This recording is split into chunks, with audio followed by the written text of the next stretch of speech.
Executive Producer, Writer und Director, künstlerischer Mastermind Chris Fisher im Gespräch, im ausgiebigen Gespräch hier auf dem Kanal mit mir. Hi, ich bin Nadja, für alle, die gerade für dieses Video das erste Mal einschalten oder für alle, die schon öfter reingeschaltet haben. Ein ganz kurzer Disclaimer, ganz kurze Einleitung, worum es in diesem Gespräch, in diesem Videopodcast eigentlich geht. Ich muss das kurz vorab reinschneiden, weil das Gespräch leider am Anfang keinen Ton aufgezeichnet hat und ich euch ein wenig Kontext geben möchte. Chris Fisher und ich kennen uns seit so einigen Jahren auf Social Media, seit ich eigentlich so 14, 15 Jahre alt gewesen bin, über Instagram. Wir haben nie ein persönliches Face-to-Face-Gespräch geführt zuvor, aber wir waren immer über die Jahre hinweg im Kontakt. Und dieses Gespräch kam ein Jahr später als ursprünglich gewollt zustande, als ich vor 2 Jahren wieder in Kontakt mit ihm getreten bin, oder vor einem Jahr, als er an Strange New Worlds gearbeitet hat. Und wie perfekt ist das eigentlich, dass dieser Kanal sich so sehr um Star Trek dreht und Chris Fisher an der aktuellsten Star Trek-Serie beteiligt ist, und das jetzt schon länger. Also kam er dieses Mal auf mich zu und meinte, hey, ich habe jetzt endlich Zeit, lass uns doch unser Gespräch machen. Und aus einem klassischen Interview wurde halt ein chilliger Videopodcast, der fast 2,5 Stunden geht, weil wir uns sehr viel, oder 2 Stunden, weil wir uns sehr viel zu erzählen hatten und zu erzählen haben.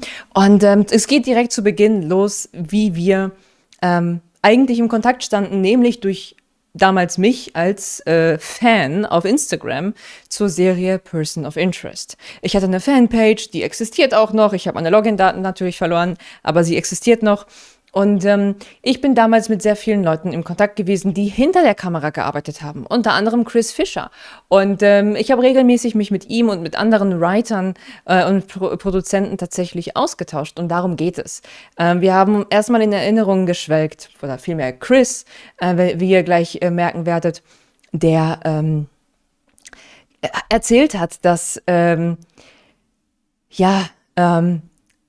dass das Team sich damals auch immer ausgetauscht hat über die Superfans oder über die Fans, die auf Instagram waren, und dazu gehörte halt eben ich, und die sich immer gewundert haben, woher ich wusste, was als nächstes passiert, wie ich selber auf den Trichter gekommen bin oder wie ich mir das selber zusammengereimt habe, was ich mir selbst gewünscht hätte. Das war die Zeit, wo ich mit Fanfiction angefangen habe, wo ich noch stärker, wo ich Stories geschrieben habe selber, und mein Vater immer dachte, dass ich Drehbuchautorin werde.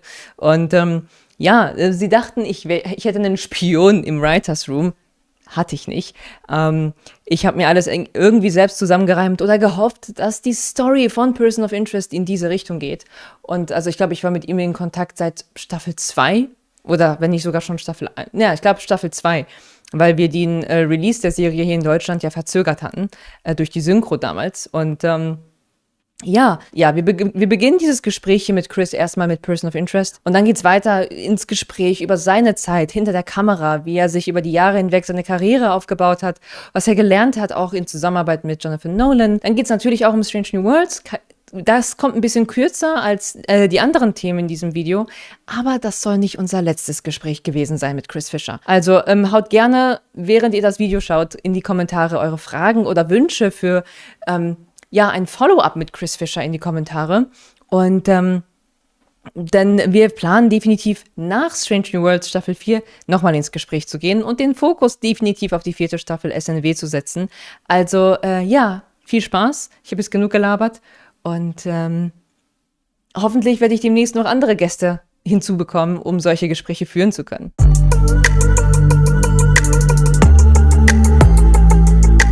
I don't even know how to introduce you correctly in just 1 or 2 sentences because I've known you for such a long time. I mean, you're a director, executive director, a producer, a writer. What else do you do? You wrote a book. We're going to talk about all those things. So I have so many pieces of paper with questions because I have ADHD and I keep forgetting things. I don't know. It's been I've been a fan of yours for such a long time. And I remember how I got to you and how I found back to you through Star Trek, which we're going to talk about as well. Because I found your pictures, behind-the-scene pictures. You've been always posting. I mean, you're a good photographer as well because you had an aesthetic on Instagram. You're doing your point noir thing, person of interest noir sessions. I've been always like hoping to get more behind the scenes pictures because it was so fun whenever you posted them. When we got the episodes and we could like, I could see, oh, this was taken when they shot this scene. I was like, oh my God, I can see this. This is this picture. But you've been doing more than just person of interest. You've done Star Trek. You've just wrote your book. But there is a kind of a thread I've seen. So technology changing society, technology shaping how we see or imagine the future, but also how technology can change filmmaking in current days. After the pandemic, well, we're going to talk about that one as well. Do you see that connection in your own career as well? Well, yeah, I mean, technology has always been a topic of mine as a filmmaker. Or I guess, I mean, I was one of the first filmmakers, because this is actually about the transition to digital, who shot an entire film on HD digital. So that was it was called the Red One camera. This was back in 2006. Again, the movie we were just talking about offline a second ago. It was not one of my best movies narratively, but a very beautiful movie to look at. It was the Donnie Darko sequel called Darko. That was, again, we were one of the innovators. My DP for that was a guy named Marvin Rush, who Star Trek fans will know because he was the DP for over 200 episodes of Star Trek, from Deep Space Nine to The Next Generation to Voyager. He was sort of the DP who invented for television green screen post VFX. Early VFX for science fiction and fantasy were hand-built models, or they still are for Christopher Nolan films, hand-built models and hand-painted, matte paintings. So the first transition with technology was to shoot on green screen and complete the world building in post. And Marvin Rush was sort of the innovator for that on Star Trek. And then once again, he became another innovator, moving from celluloid to digital with the Red One camera. And again, we were one of the first movies to do that. And then, yeah, as my film career became more of a television career, I was always immersed, and I did 4 long-running shows in a row as a producing director: Warehouse 13, Person of Interest, The Magicians, and Star Trek. So that's 20 years of my life. About all of those were heavy world-building shows, all with heavy VFX, all pushing the future of filmmaking. Kind of world building technology. So yeah, big, the short answer is, yeah, technology has always been, pushing innovation and,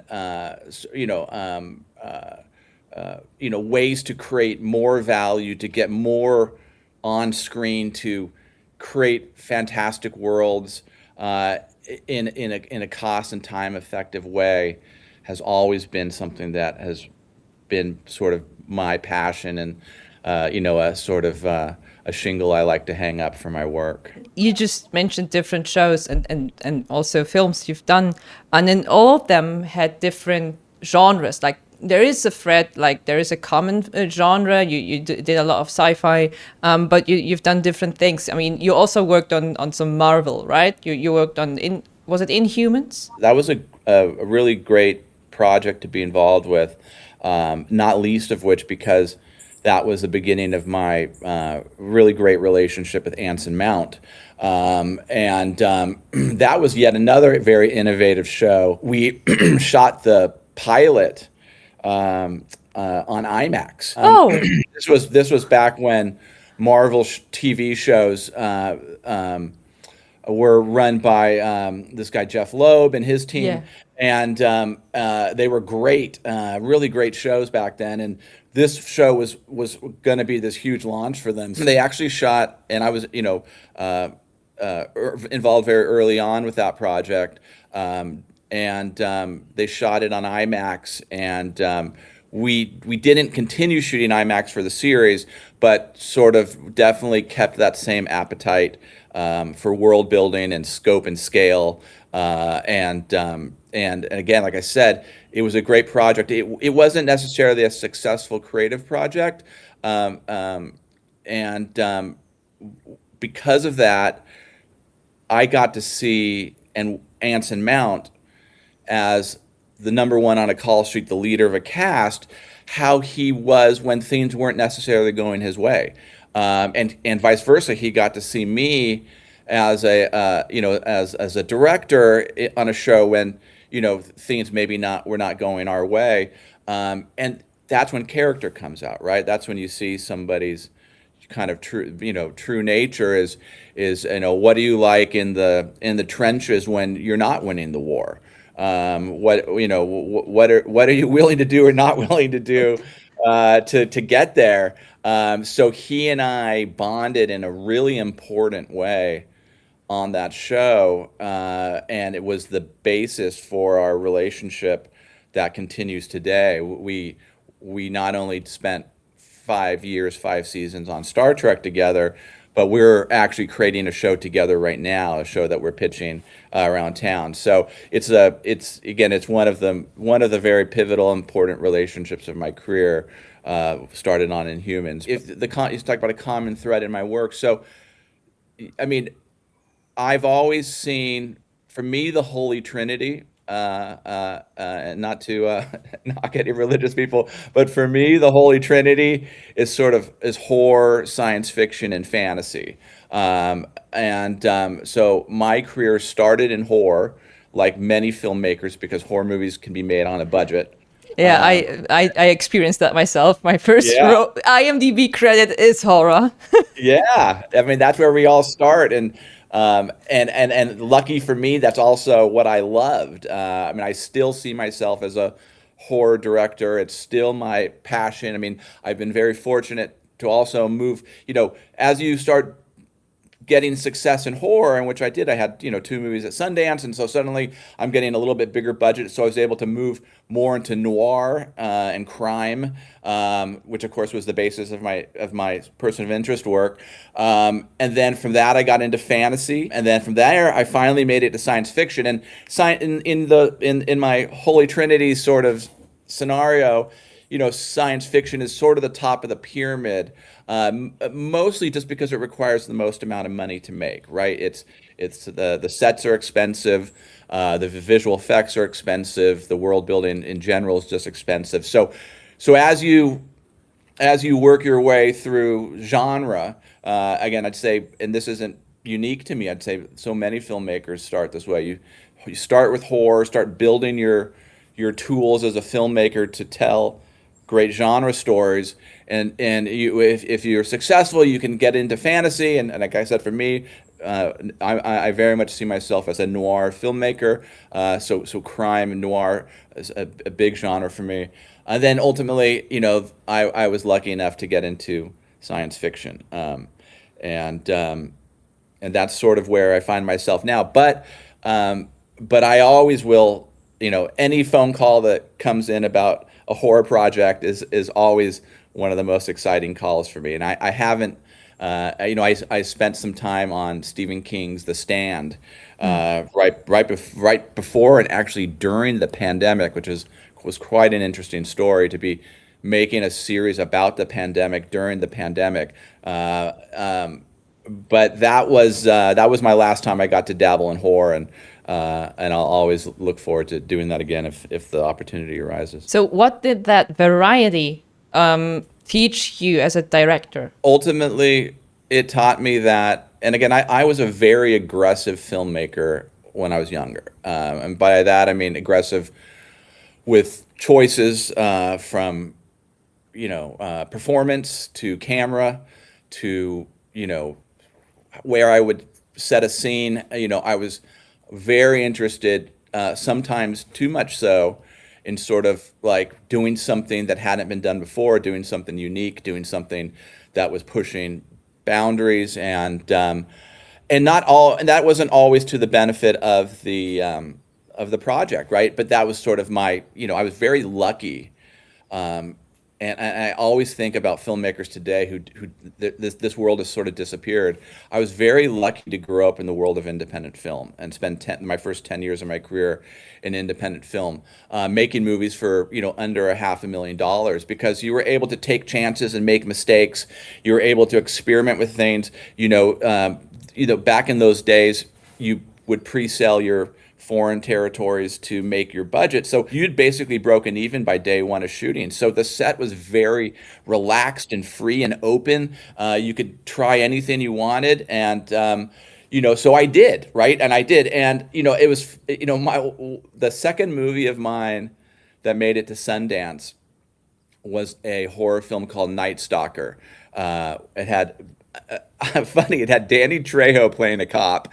I know I'm the only person who ever hired Danny Trejo to play a cop, and that's an example of the types of risks I would take. Like, Danny Trejo, who's always a villain and always a criminal, I hired him to play a cop. So I was always trying to make really, interesting, exciting choices. And again, not that they always work. But that movie premiered at Sundance, and the head critic for Variety at the time, Scott Foundas, he wrote a negative review of it, and he's like, "This is like this flashy, aggressive calling card movie for this young director." I know I was, 29, 30 at the time, and he was right, right? And I was like, "Hey, yeah, that's a negative review, but that's exactly what I was trying to do." So this is a great story. So I've reached out to him at Sundance. And he thought I was coming over to punch him in the face or, do something that, some of us independent, that the independent film world was really wild. And back then it was very unlike the business today, which is very tame. I marched over to him and he thought I was going to get in his face. And I was like, "Dude, you were so right. I loved your review. Your review was so excellent." And he's like, "This is a first. I've never had someone compliment me for a negative review." I'm like, "Well, to me, it wasn't really negative. That was exactly what I was trying to do." And to this day, Scott's now one of my best friends. He's one of the heads of Amazon in their film department, and he's the godfather to my daughter. So, anyways, that was that world back then. That was what I was trying to do. And I don't think I've answered your question. So, what is No worries. I think the common thread is that, and as I've matured and grown up a little bit, I'm not as aggressive anymore. What am I aggressive about, or what do I do instead? Is that I'm much more focused on emotion, and I'm much more focused on character. And if the camera has to stand still to sell the emotion and the character, then the camera stands still. I'm not in love anymore with calling card movies. I've made them. I did it. I built a career on it. And I would say now my directing is antithesis to that. I'm only concerned with emotion. I'm only concerned with character. Trust me, I know how to do things with camera and staging and production that can be exciting when that moment needs to be.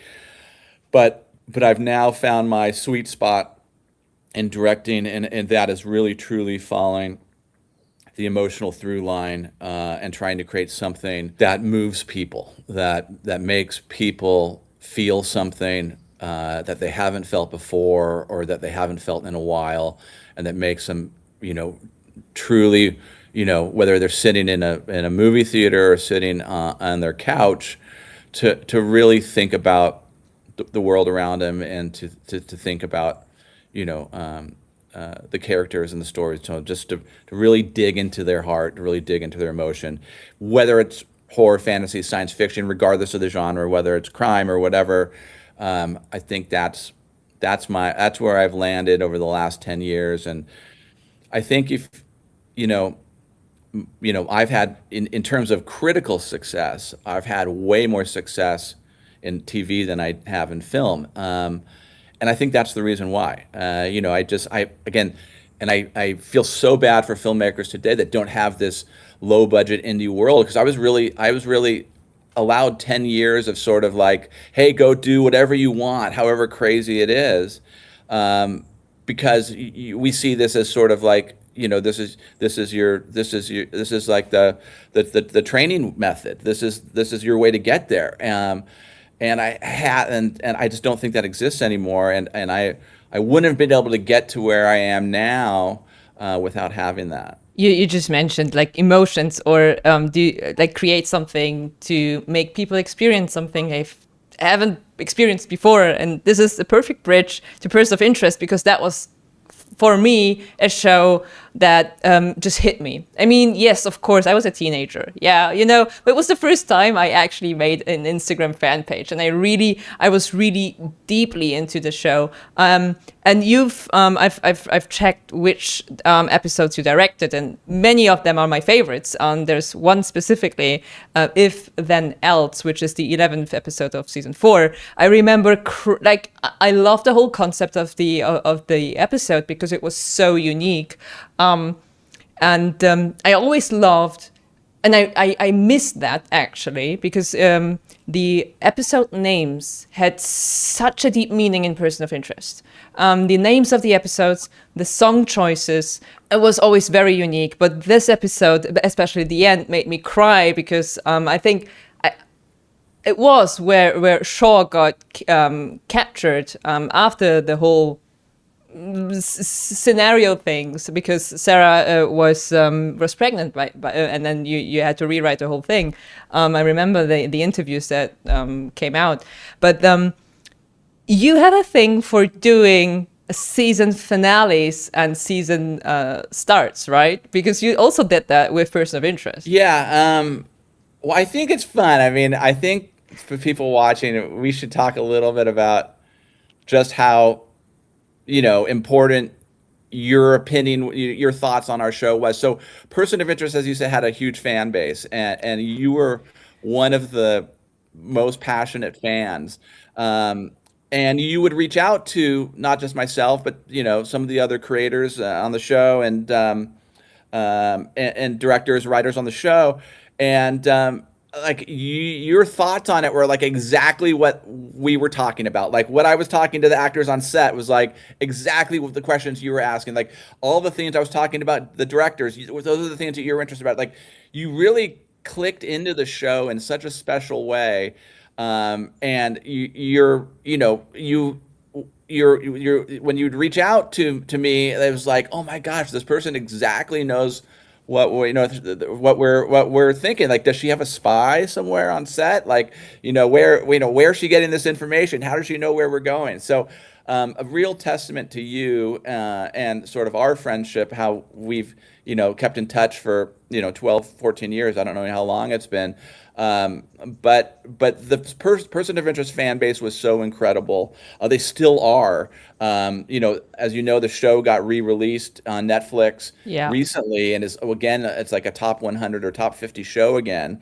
There's still a very active fan base on Facebook, on Twitter. It's like the show just really connected to so many people, which of course is just a testament to Jonah, the creator of the show, and Greg, his co-showrunner. They just tapped into something. I mean, I looked back, I create director's guides for all my shows. And sometimes when I'm going to create one for a new show, I look back at some of my old ones. So when I was doing season 5, the season 5 director's guide for Star Trek, I looked back at my Person of Interest one just to see how that show evolved. And this is like 2015. The ideas that Jonah and Greg had created for us to play with in their sandbox were ideas that are like incredibly topical today. Like they were like on it, like literally they were talking about the things that people are talking about right now with AI and even just this kind of socio-political, the kind of sort of like the disappearance of the nation state and technocratic people, billionaires taking over the world, all these sort of things, like they were so in touch with the future, and it's super prescient, kind of scary to think about. Jonah is such an incredibly brilliant mind of such a fun world he created for all of us to work in. But yeah, I think big picture, going back to what your question about, the episodes, they they're still so relevant today. It's so fun watching this new fan reaction to this recently shows how people are connecting with the show again. Like, oh my God, I never knew this show existed. How could this show have ever been on CBS? This show is so amazing. And they're all talking about, episodes like If Then Else, which is still, this is crazy to think about. There's still, If Then Else is still a top 30 show. Yes. On Yes. IMDb. Yes. And as you know, there's been a lot of great TV over the last 14 years. But it's so stood the test of time. And it's still, it's not only your favorite episode, it's my favorite episode. And so many others, because it connects to, as you know, it connects to some tragedy and some deep emotion, while also having this incredible meta sort of plot line inside the world of AI. And then, of course, as you mentioned, also the music. I'm a musician. I'm a drummer. I was also very involved in the EDM world and ecstasy and MDMA, all that stuff when I was young. I was a very wild kid in that world. So I was really able to tap into this techno sort of world. And one of the best things that Jonah and Greg ever did on this show is they did not hire a music supervisor. They were like, we know this music, we know this world. They have incredible music tastes. So when I would drop songs into my director's cuts, like there wasn't like, we didn't have to like go through a music supervisor. Like Jonah and Greg would say, hey, Fish, that's a great song. We love that song. Let's use it. And that was it. So they really got to, the music selection was just as important as every acting character script choice. That was something that was totally controlled by them. And I think this show has this unique soundtrack because of that. It does. Like, I remember although I was not a fan of how Taraji was written out, or like not the way she was written out, but how Carter and John suddenly as characters had this romance goodbye thing.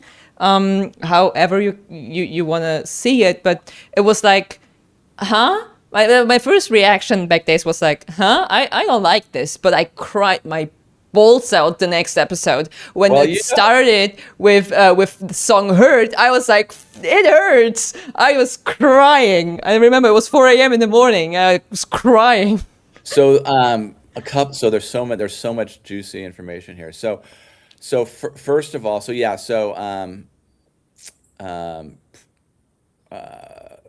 what was the name of that episode? I think, but that's another episode that's still in the top 50 of IMDb.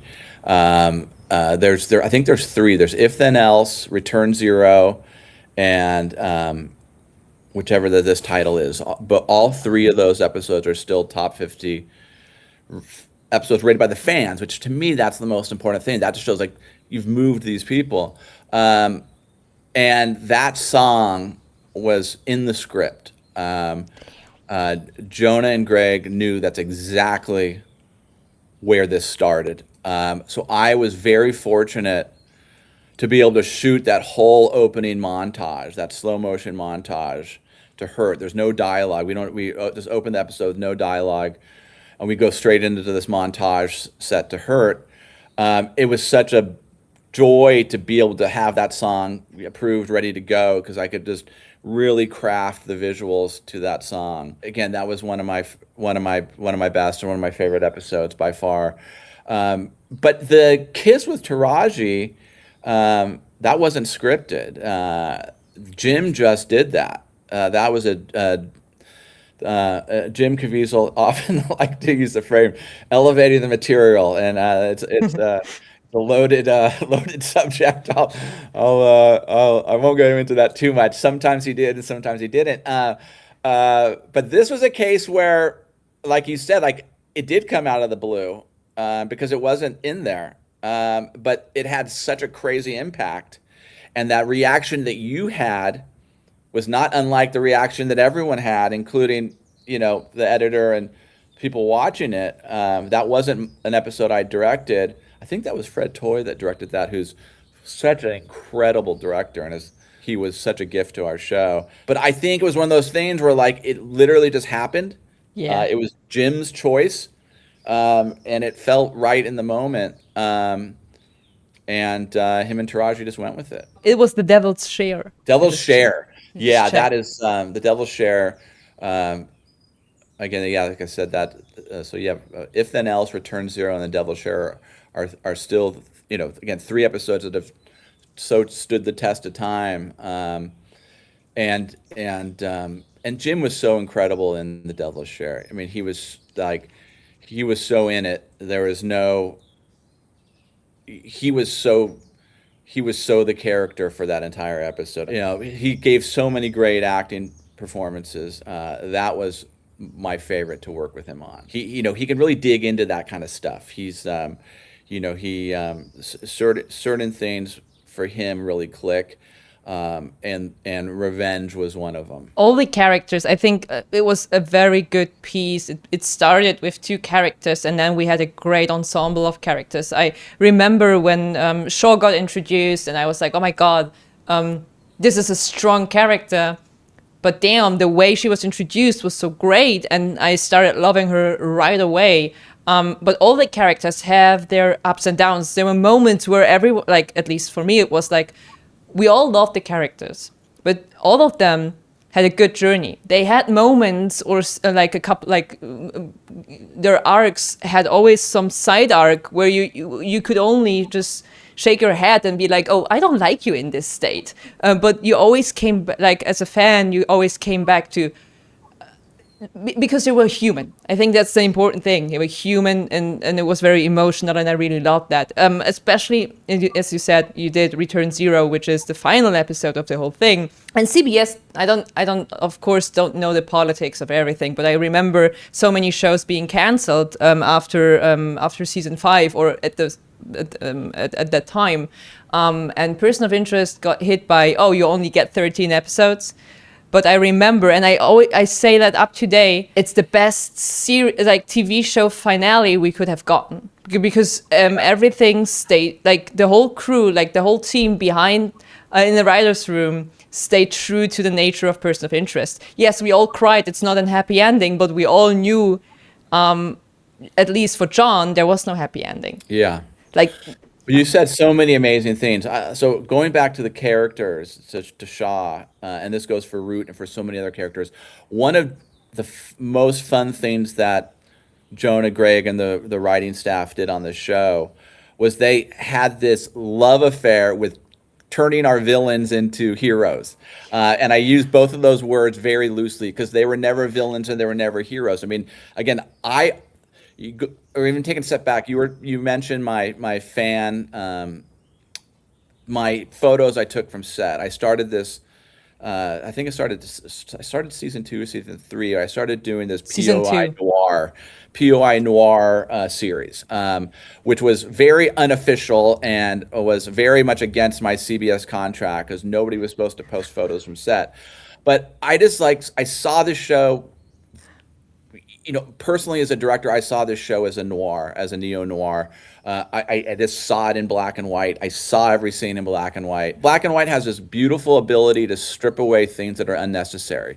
It's like a very good close-up composition where you only see the eyes of a character and everything else is out of focus. Black and white does that in general, and it strips away unnecessary information and focuses you on really truly what I was saying, like when I matured as a filmmaker and I realized that it was about emotion and not anything else, it was really simple. Cinema is really, for me, became that simple. Is mind the emotion? Is black and white just really did that for me? And of course, we almost shot a black and white episode when we did the lights out episode when the power struck out in the city. It kind of felt black and white. But anyways, I got into that POI Noir series to really sort of capture something that I was doing on set anyways, which was crafting the series as at least as in my role as the producing director, crafting the series as a neo-noir.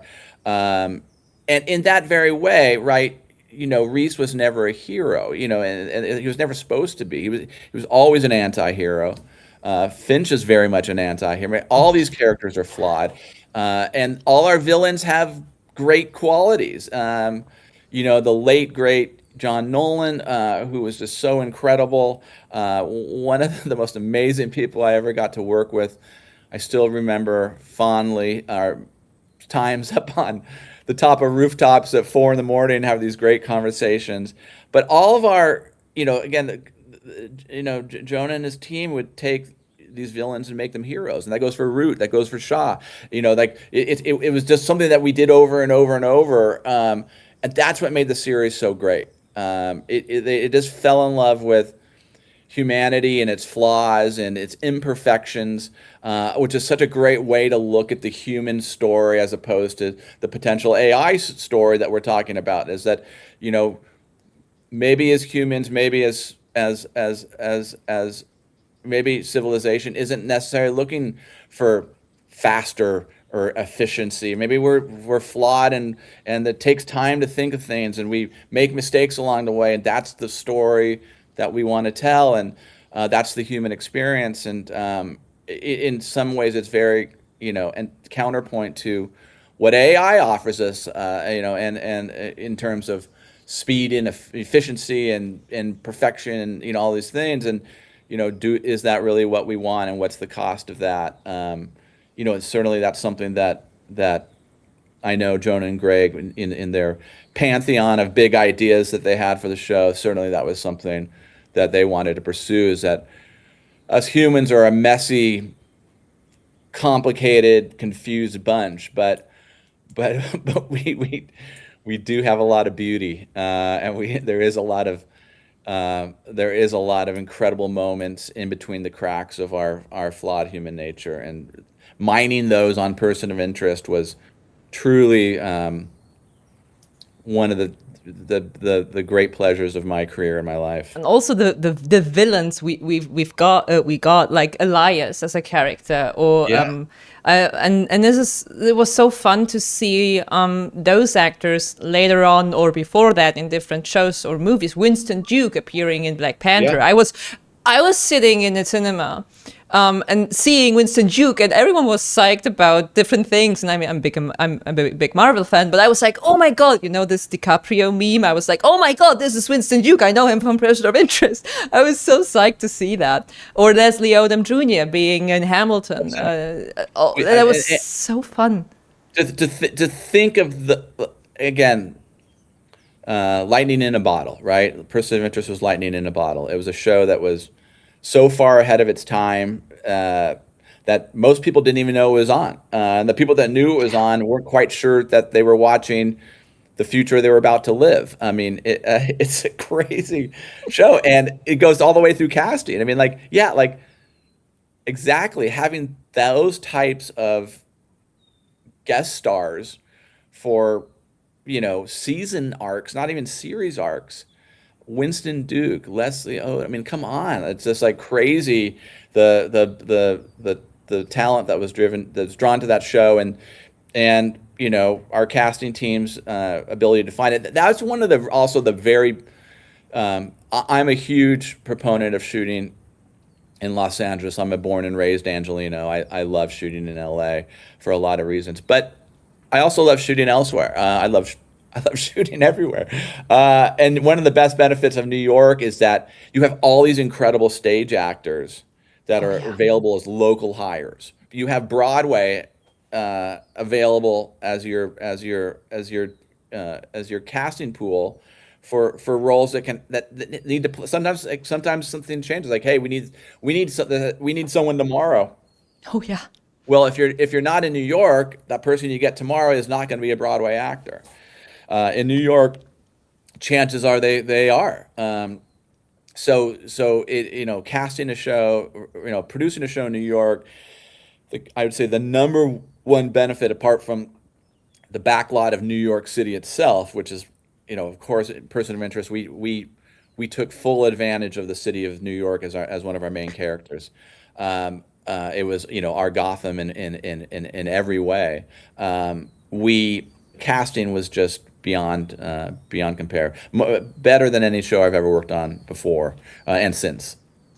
And also, I mean, we will jump to Star Trek in a bit, but as far as I remember, because I was also researching a lot while being a teenager and a fan of the show, you shot a lot of things outside a studio, right? Like Person of Interest was shot a lot on streets or in like buildings that were not a studio or anything, but like in real places. The show was almost entirely shot outside the Yeah. studio. The show started off at CBS as sort of a procedural. I mean, that was really, I think, that was the show that was greenlit by Les Moonves, who was running CBS at the time. Was was a procedural that had a sci-fi backstory way out there.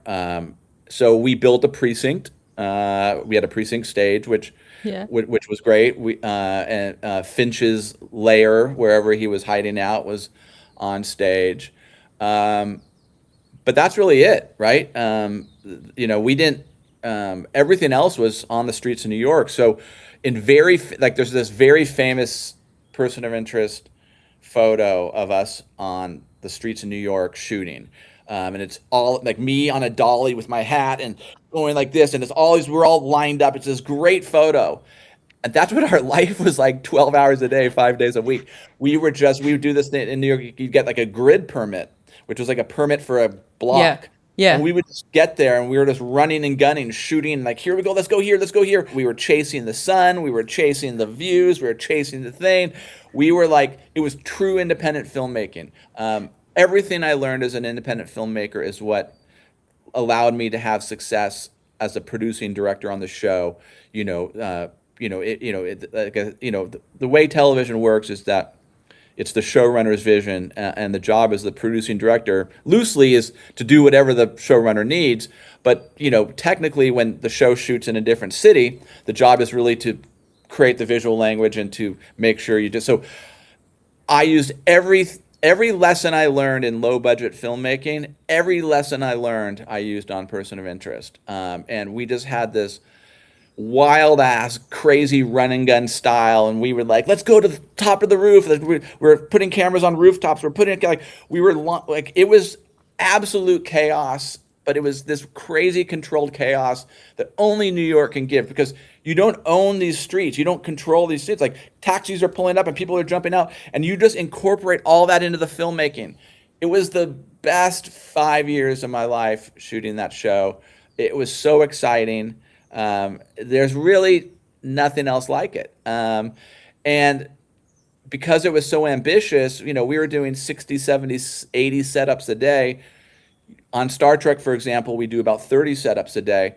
And that's on a stage, right? So we were doing that on the street. It's wild to think back at. I mean, and we lived our personal lives suffered. We had, that show was tough in the best way, and nobody would have it any different, because that sense of accomplishment we had from the hard work.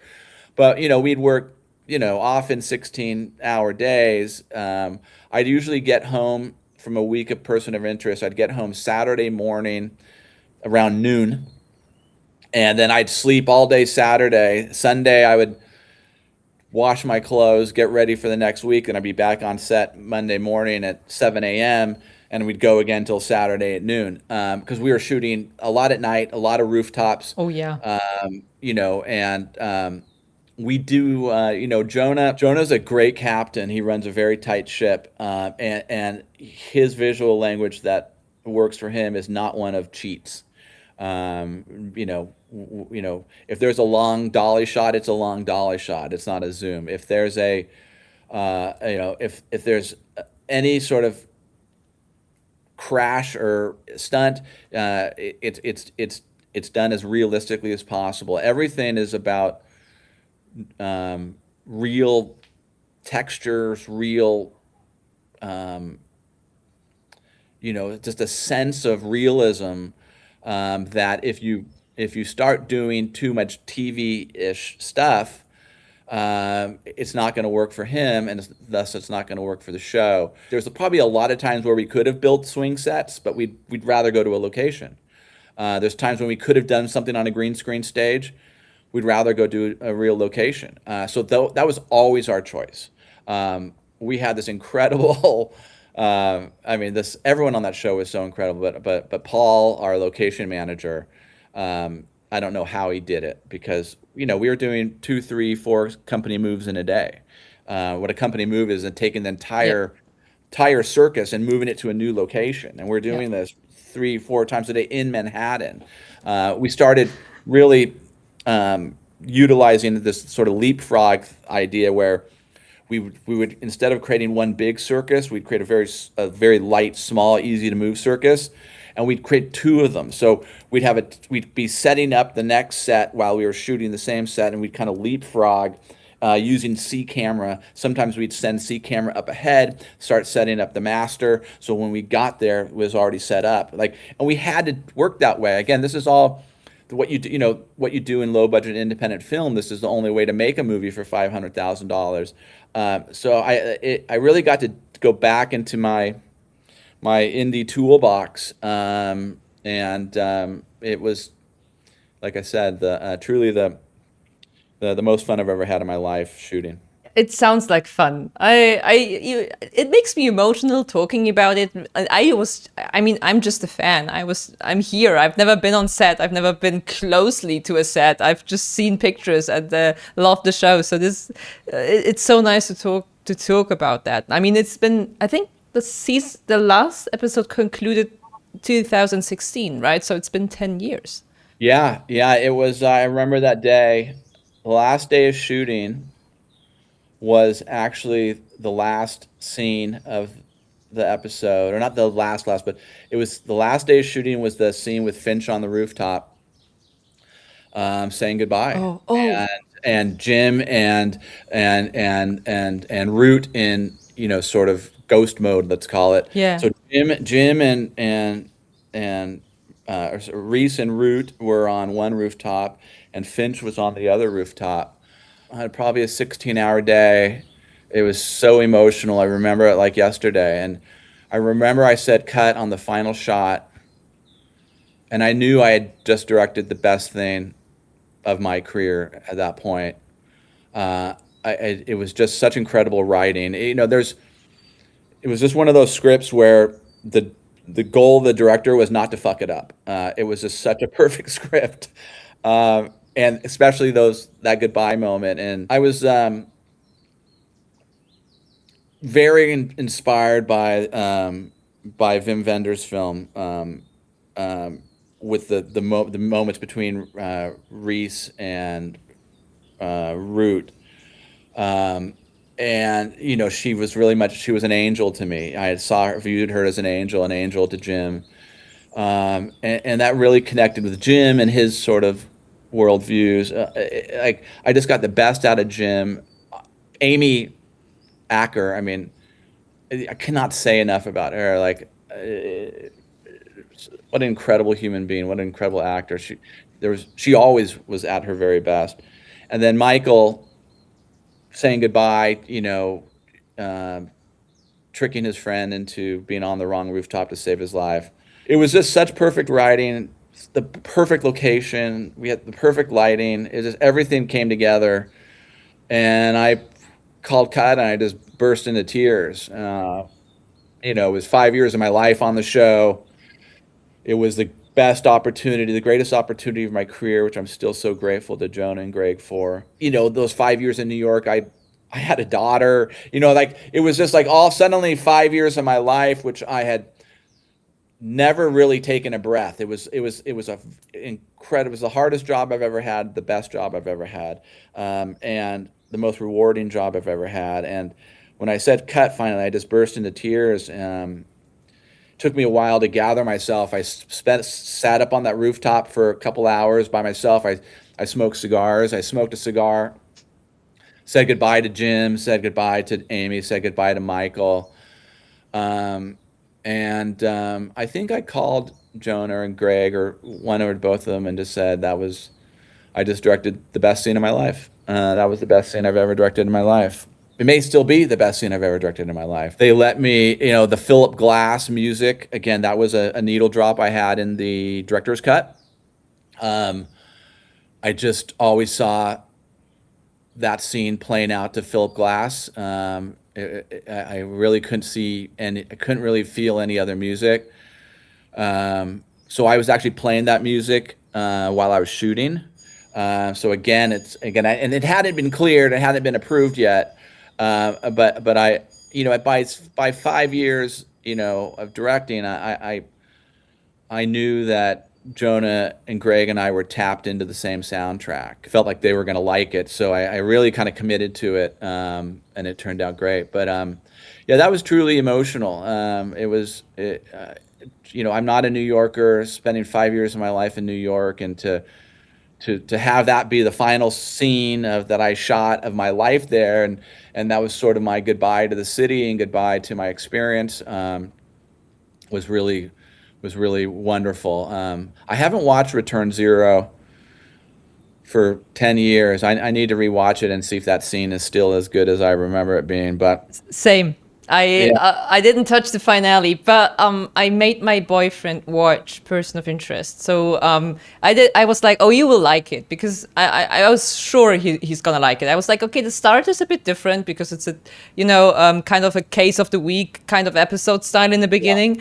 But he's known that from Star Trek, because this is how I reconnected to you after in the past years, because yeah, I mean, I was barely using my old Instagram accounts, but he made me watch Star Trek, right? So the very old Trek stuff. But I was invited to be a guest on a different podcast about Star Trek as well, because there's barely anyone doing Star Trek content in German. So and then he was like, okay, you have to see at least a couple of Strange New Worlds episodes before you go, because you most likely will be talking about New Trek. And you sitting, and I always read the names when after the intro. I always read names. And I was like, Chris Fisher, is this Chris Fisher? I was like, oh my God, oh my days. And I was explaining to him why I was freaking out. I was like, this is Chris Fisher. And I was like, oh my God, this is like, how? And then I remember texting you. I was like, oh my God, I just watched Strange New Worlds and I saw your name. And I was freaking out. And then I told him we have to watch Person of Interest, because he likes this genre as well. And I think because we were traveling a lot, we stopped watching, but we binged through the first two seasons like within 2 weeks. yeah. And he just recently was like, oh, and we started with season 3. I know where we stopped, so because he just randomly put an episode on. I was like, oh wait, you just skipped a couple of episodes. That's not how it works. Not when we start watching season 3, because this is where the plot starts. This is like where the heavy shit starts. I'm like, stop. But I haven't seen the finale since I've seen it years ago, because this is an emotional damage I'm scared to relive. It truly was such a heartbreaking finale, but so beautiful. Such a great goodbye to these characters. It's I was always a Star Trek fan, even back in the Person of Interest era. Person of Interest and Star Trek could not be more different visually, tonally. Again, Star Trek is not a noir, a neo-noir. It is very much an adventure show. But I would say the common thread is Jonah and Akiva Goldsman, who's the creator of Star Trek: Strange New Worlds. Very similar styles, and both great captains, both run a very tight ship. But mining emotion and celebrating character is and I don't know if those, I've never asked them if they even know each other. I spent 5 years working with both of them, but they both know that magic trick to great storytelling, which is is mining emotion and mining character and celebrating character. So by the time I had, 10 Star Trek is, of course, we're talking 10 years later from Person of Interest, or 5 years later from when I started. I did The Magicians for 5 years in between, which was another incredibly life-changing experience. But by the time I got to by the time I got to Strange New Worlds, Akiva's first thing he said to me is like, "This is all we're doing. This is like a show about character and a show about emotion, and that's what we want to do." So, for that show visually,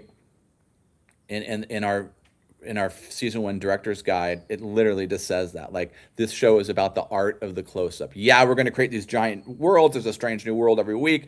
We're going to embrace this crazy new technology, which was totally untested and unproven at the time, called virtual production. But ultimately, when the shit hits the fan and you're running out of time and you need to know what you need to get to sell the scene, get that close-up. Get that beautiful close-up. Get those eyes. Get that emotion, because it's not necessarily what our characters see standing on the bridge looking out the view screen, or what they see standing on that strange new world looking over the vista, even though those scenes are beautiful and great and no one does it better than us. But it's, how does that make you feel?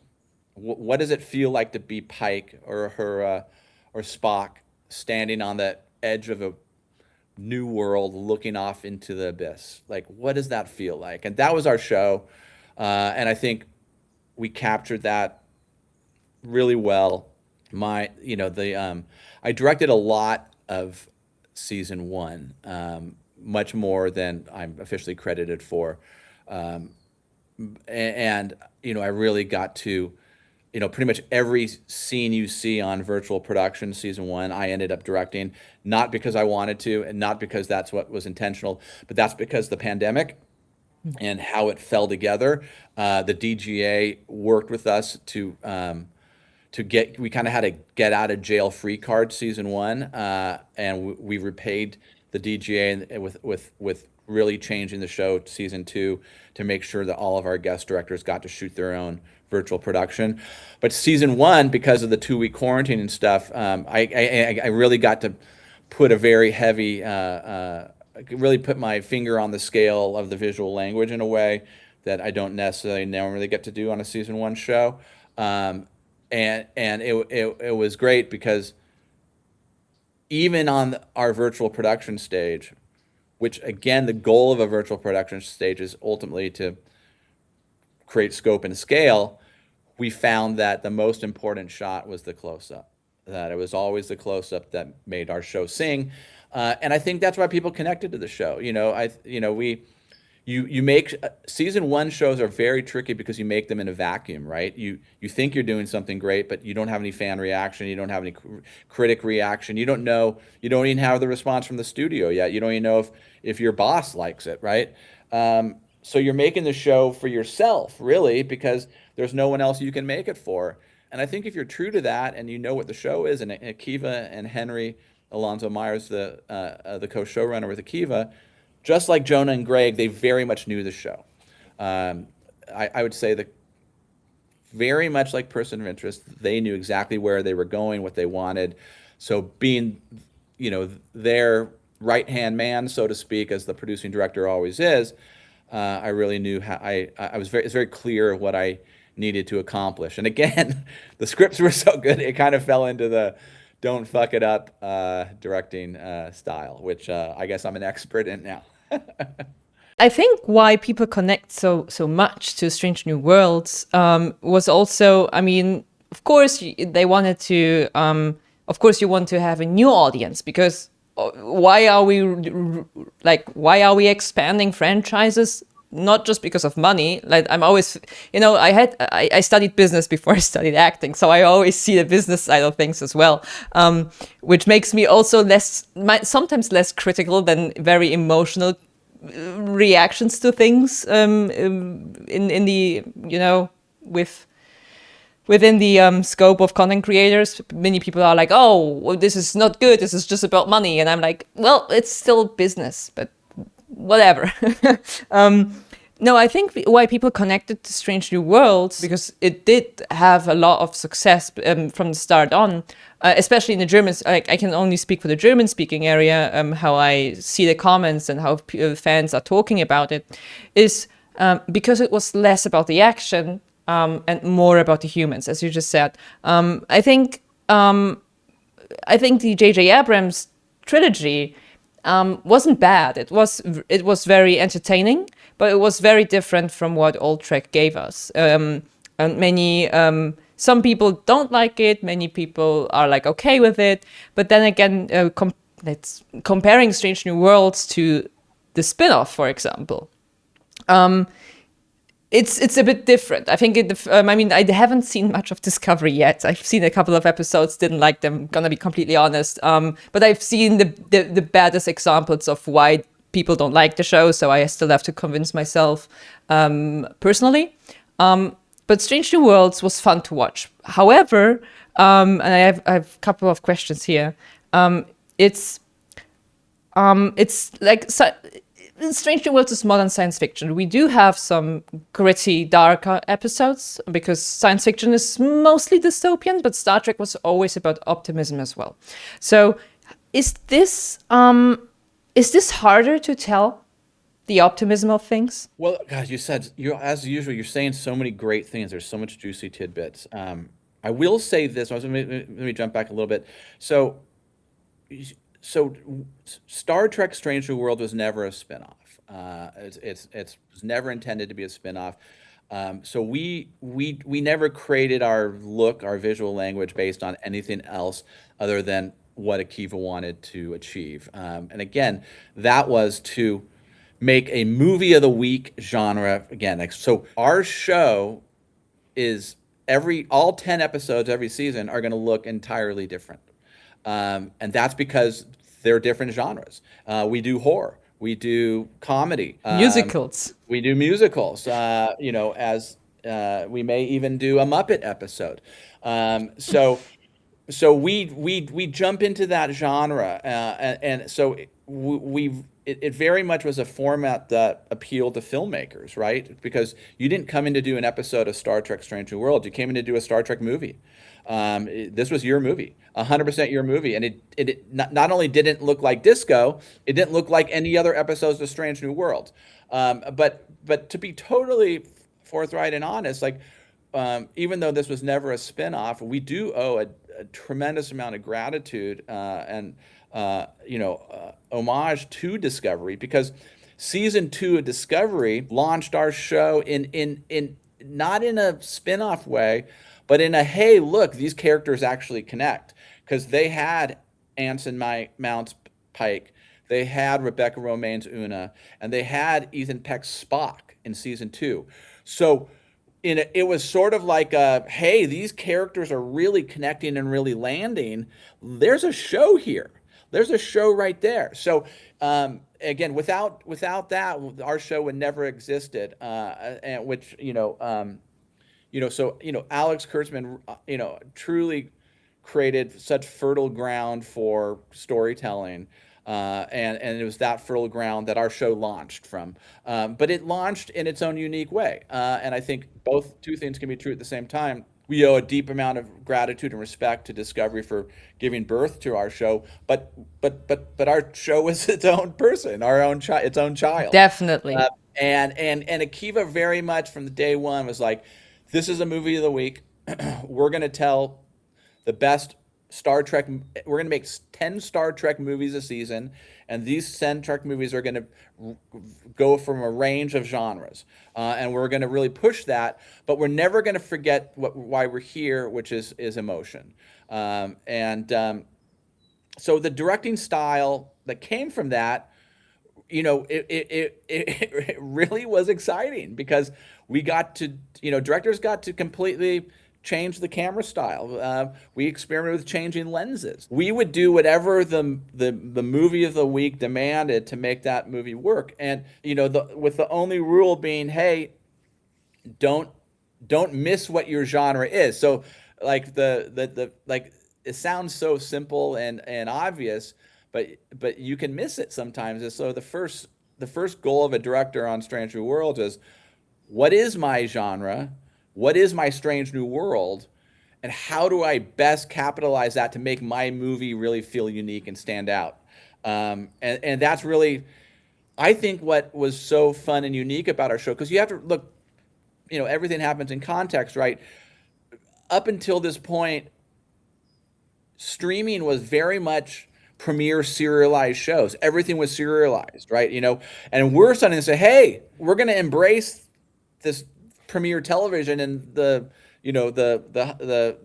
high production value and the great characterizations. And yeah, our characters are, they're not going to forget what happened to them last episode. So we're going to keep our character arc serialized, but we're going to go back to that fun thing that they used to do in television, which is tell a new story every week and have it look different.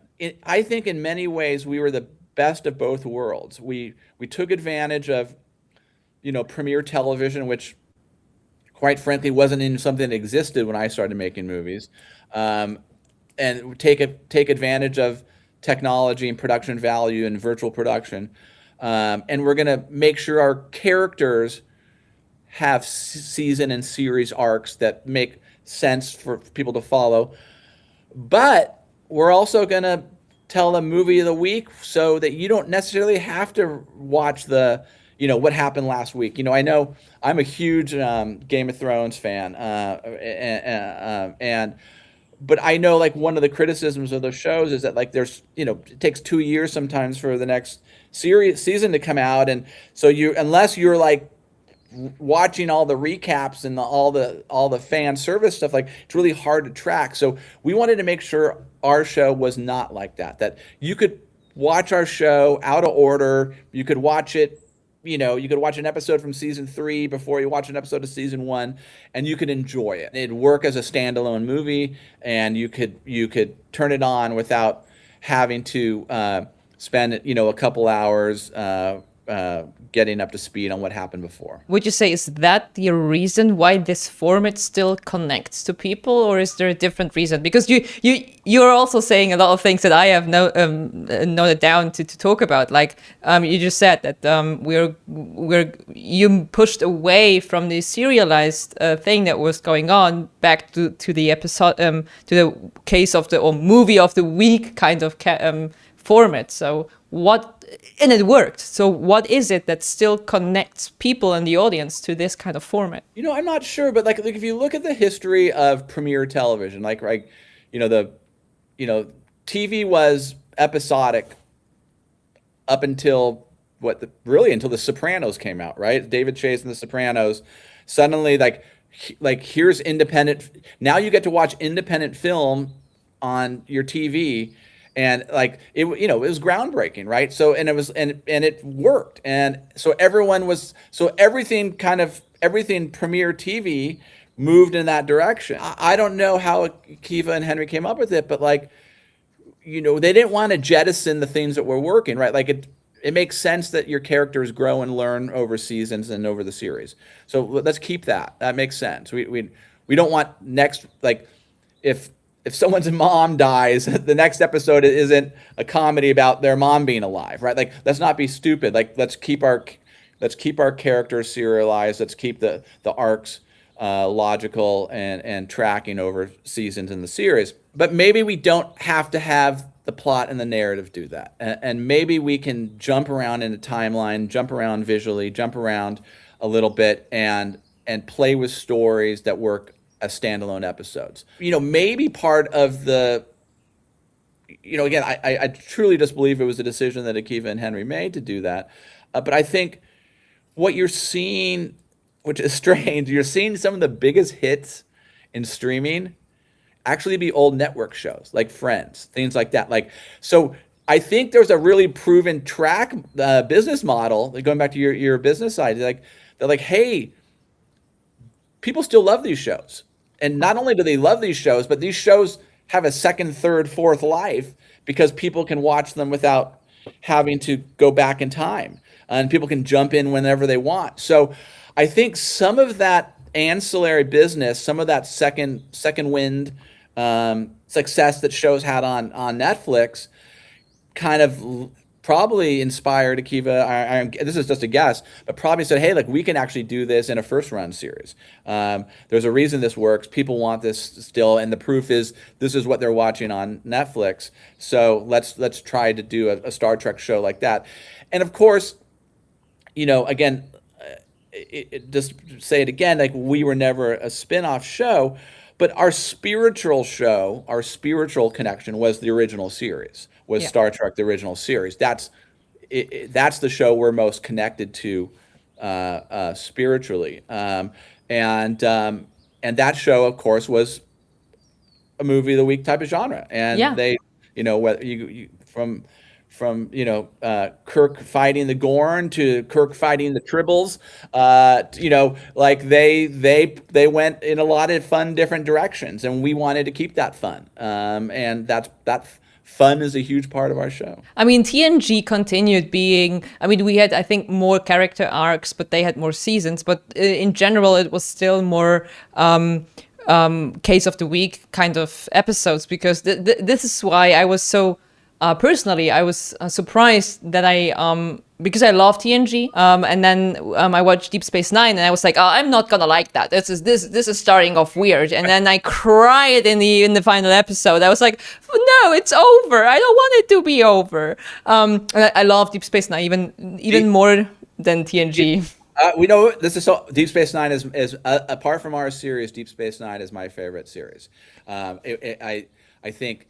For the first time, they really started experimenting from a director standpoint.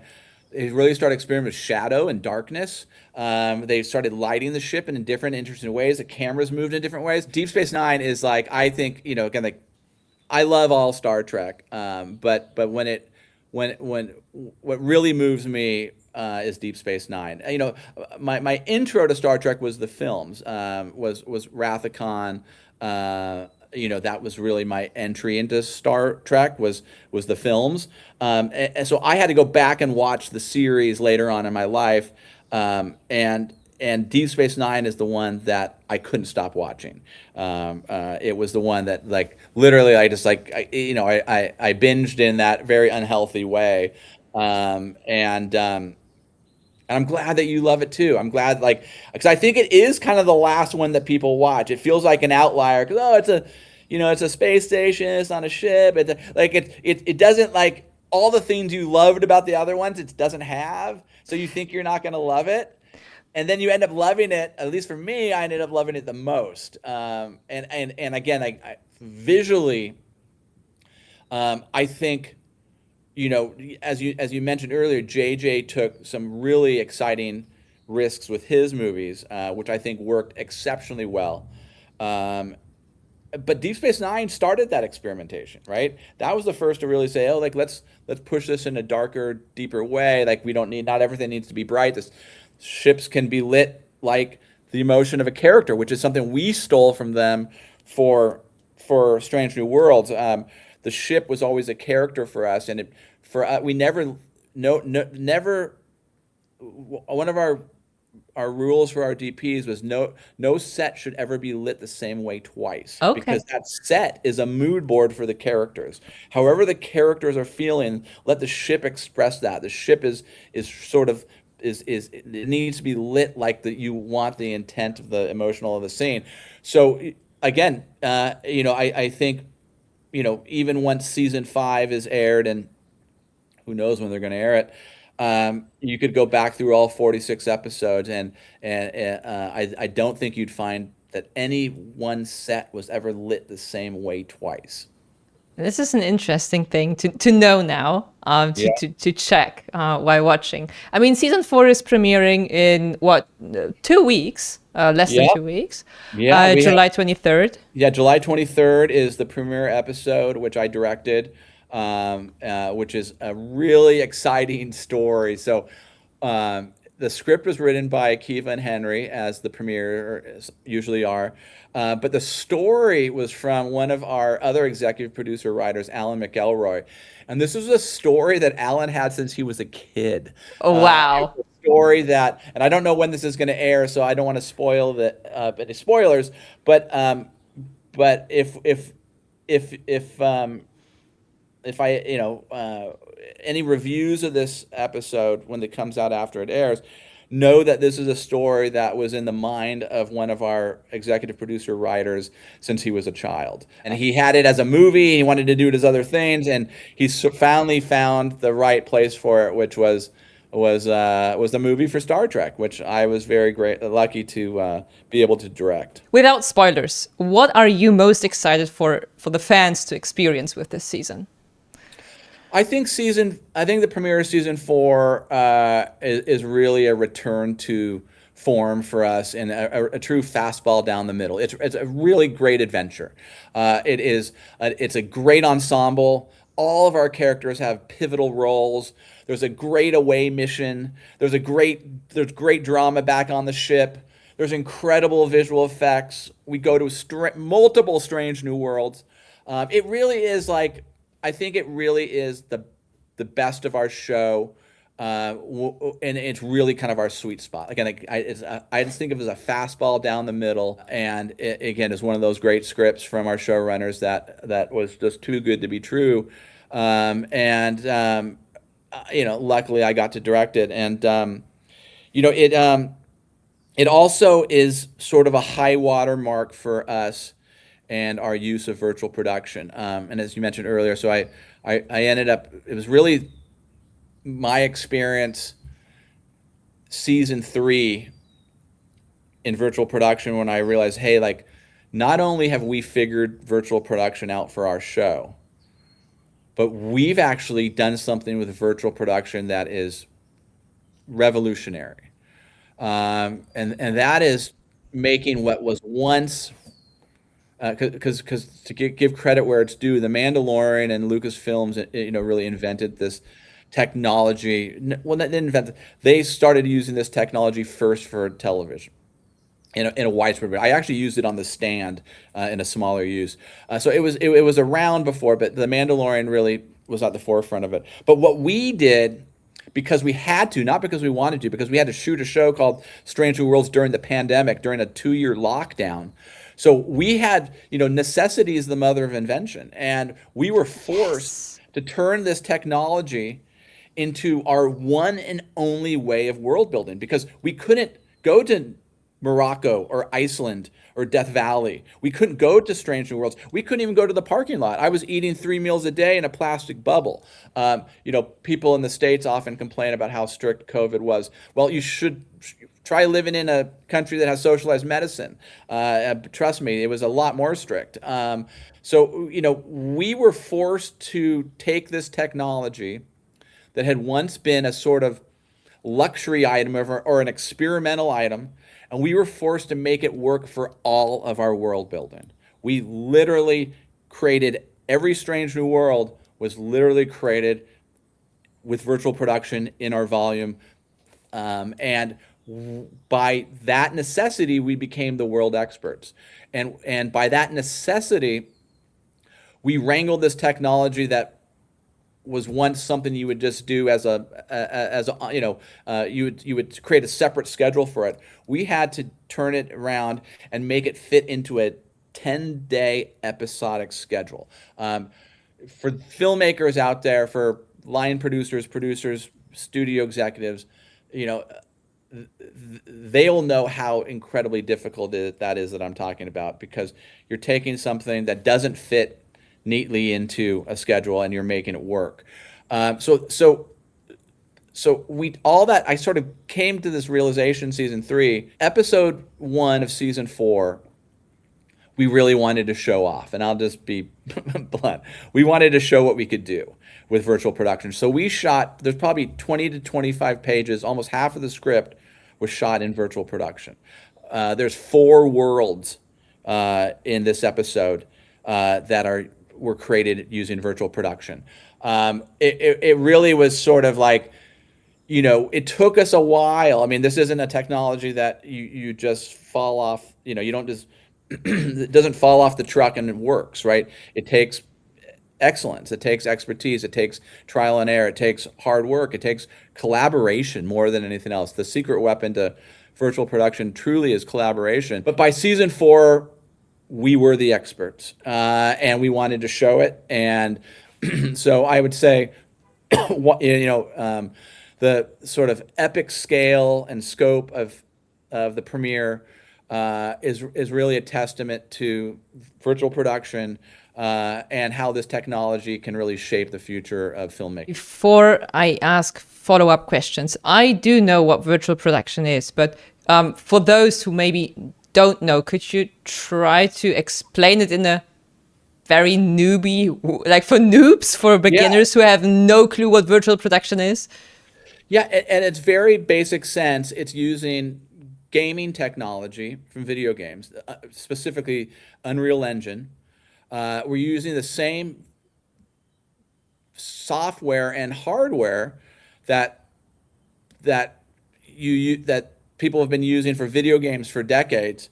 We're using it for film production. So what that means from a layman's standpoint is, let's say you're going to your first day of shooting virtual production.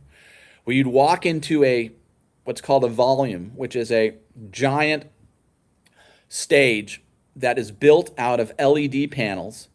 Ours was 22 feet high, 70 feet in diameter, and it's complete with a ceiling of LED panels. And what these LED panels are projecting is a fully 3D, fully live, fully immersive Unreal Engine world built with pixels and polygons instead of brick and mortar. So anything you can imagine that can be built digitally, you can create using virtual production. The limitations of scope and scale are gone. The limitations of architecture and physics are gone. You want a world that doesn't abide by the rule of physics? You want a world that's set in the fourth dimension, all of which we did? You got it. And the cost of building isn't any greater than the cost of building with pixels and polygons. So you can imagine you're building worlds that have unlimited creative scope, that have none of the traditional economic challenges of building giant sets in the real world. These worlds are live. They include animation and are even better. One of the things about virtual production, which one of the great advantages is that it's not only the world that the actors, so the actors walk into so the director, the actors walk into this stage where the floor is a practical floor, whether it's, let's say you're in a desert world, let's say you're shooting a scene out of Dune, you'd have a sand floor, and then you'd have this virtual, these LED panels would extend this practical set into the digital world, and you can for your entire 12-hour shoot day, you can completely control the weather, the sun, the environment. The animated items, they can happen on cues. You can trigger them to happen when you need them for the characters to look at them. So the actors, so going to a way you would have shot this in 2019, before we started shooting this in 2020, the actors would have walked onto a green screen stage. Yeah, and see nothing but green screen. Yeah, nothing but green. And they'd be looking at an X on the wall, and the director would have to pantomime all the things that are happening. Here comes the spaceship. Here's the monster. It's over here. And the actors are laughing and giving terrible performances because it's goofy. It's a terrible way of doing things. All that's gone. So now the actors are in the real world. They're immersed in the real setting. They see the real things happening. The director doesn't have to pantomime anything. And even better, the virtual production stage isn't just a backdrop, it's the lighting. So if you say to yourself, and I hope people will when they watch the premiere of season 4, is not only do these worlds look so good, but it looks so much more realistic. Why does this look more realistic than traditional post VFX? Well, because the actors are being lit by the environment. So the way you shoot green screen post VFX is that the DP has to guess what the ultimate post VFX are going to be, because they haven't been created yet. They're not going to be created for 4 to 12 months, right? So the DP has to roughen lighting on the actors that approximates what he thinks is going to happen, which is often not a good guess, and is a guess nevertheless.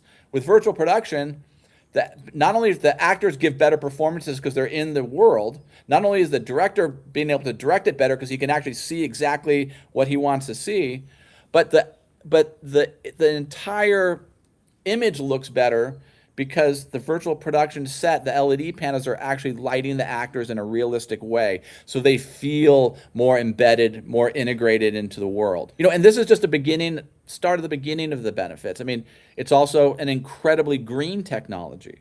It is a million times better for the environment and for green production incentives. The LED panels use very little power. You don't have to send an entire crew to Machu Picchu and trample on, historic sites. You can create Machu Picchu. You can create a digital twin of Machu Picchu and put it into your virtual production set, and you can shoot it 12 hours a day without, bringing water bottles and hundreds of crew and, lighting that damages things. And, it makes sense in a million different ways. And again, going back to your question, the best way for a newbie to understand it is imagine walking into a giant TV set or walking into the middle of a video game. You're suddenly in the middle of that video game, and everything that can happen in a video game can happen in this virtual production set. And instead of playing it, you're photographing it. Would you see it as more as a tool or as a new filmmaking language? Because what has been seen or can be read a lot in comments nowadays is new is not always better, because looking back at older films, sometimes they're corny, of course, because it's been, the spirit of the century is embedded in the movies, but visually, because they have been shot in on real sets which have been built or even in real nature, it makes them, how do you say that in English? Makes them still, there's a phrase in German we use, but it still looks good. Let's say 40 years later or 30 years later. I mean, like Gladiator, for example, the first Gladiator. Yeah. Of course, I do see the benefits of virtual production, especially what you mentioned, because of the still so many things. And for sci-fi, I don't see any problems with that. But how do you? So yeah, do you see it as a tool or even more as a filmmaking language? Well, I think you're touching on two really cool things. So one, let's talk about the digital nature of it. So it is challenging because all the things about digital which can make something feel unreal exist. And you're talking about moire, you're talking about latency, stuttering, yeah. All these little, just like when you're on a Zoom or everyone knows from watching TV, you're stuttering, latency, all those things can happen. So that's part of becoming an expert in the technology, is to build worlds that don't have those problems or as few of them as possible. And how do you direct inside the volume to avoid these digital issues, these digital artifacts, these digital problems that arise because look, it's digital times two. It's not just you have to design and build these worlds to play back on LED panels, but then you actually have to shoot those LED panels with a digital camera, and you're recording onto a digital chip, a digital image. So it's digital times two. So you're going to have twice that amount of problems if you don't do it right. So again, that's part of what we learned over 5 years. That's part of what's in my book is how you get this right. You can get it wrong. I won't name names, but there was another show that was shooting, another very big show that was shooting concurrently with Strange New Worlds, which also started working in a volume. And whereas we really became the success story for virtual production, this show became the danger, the concerned show. Everything they did not work.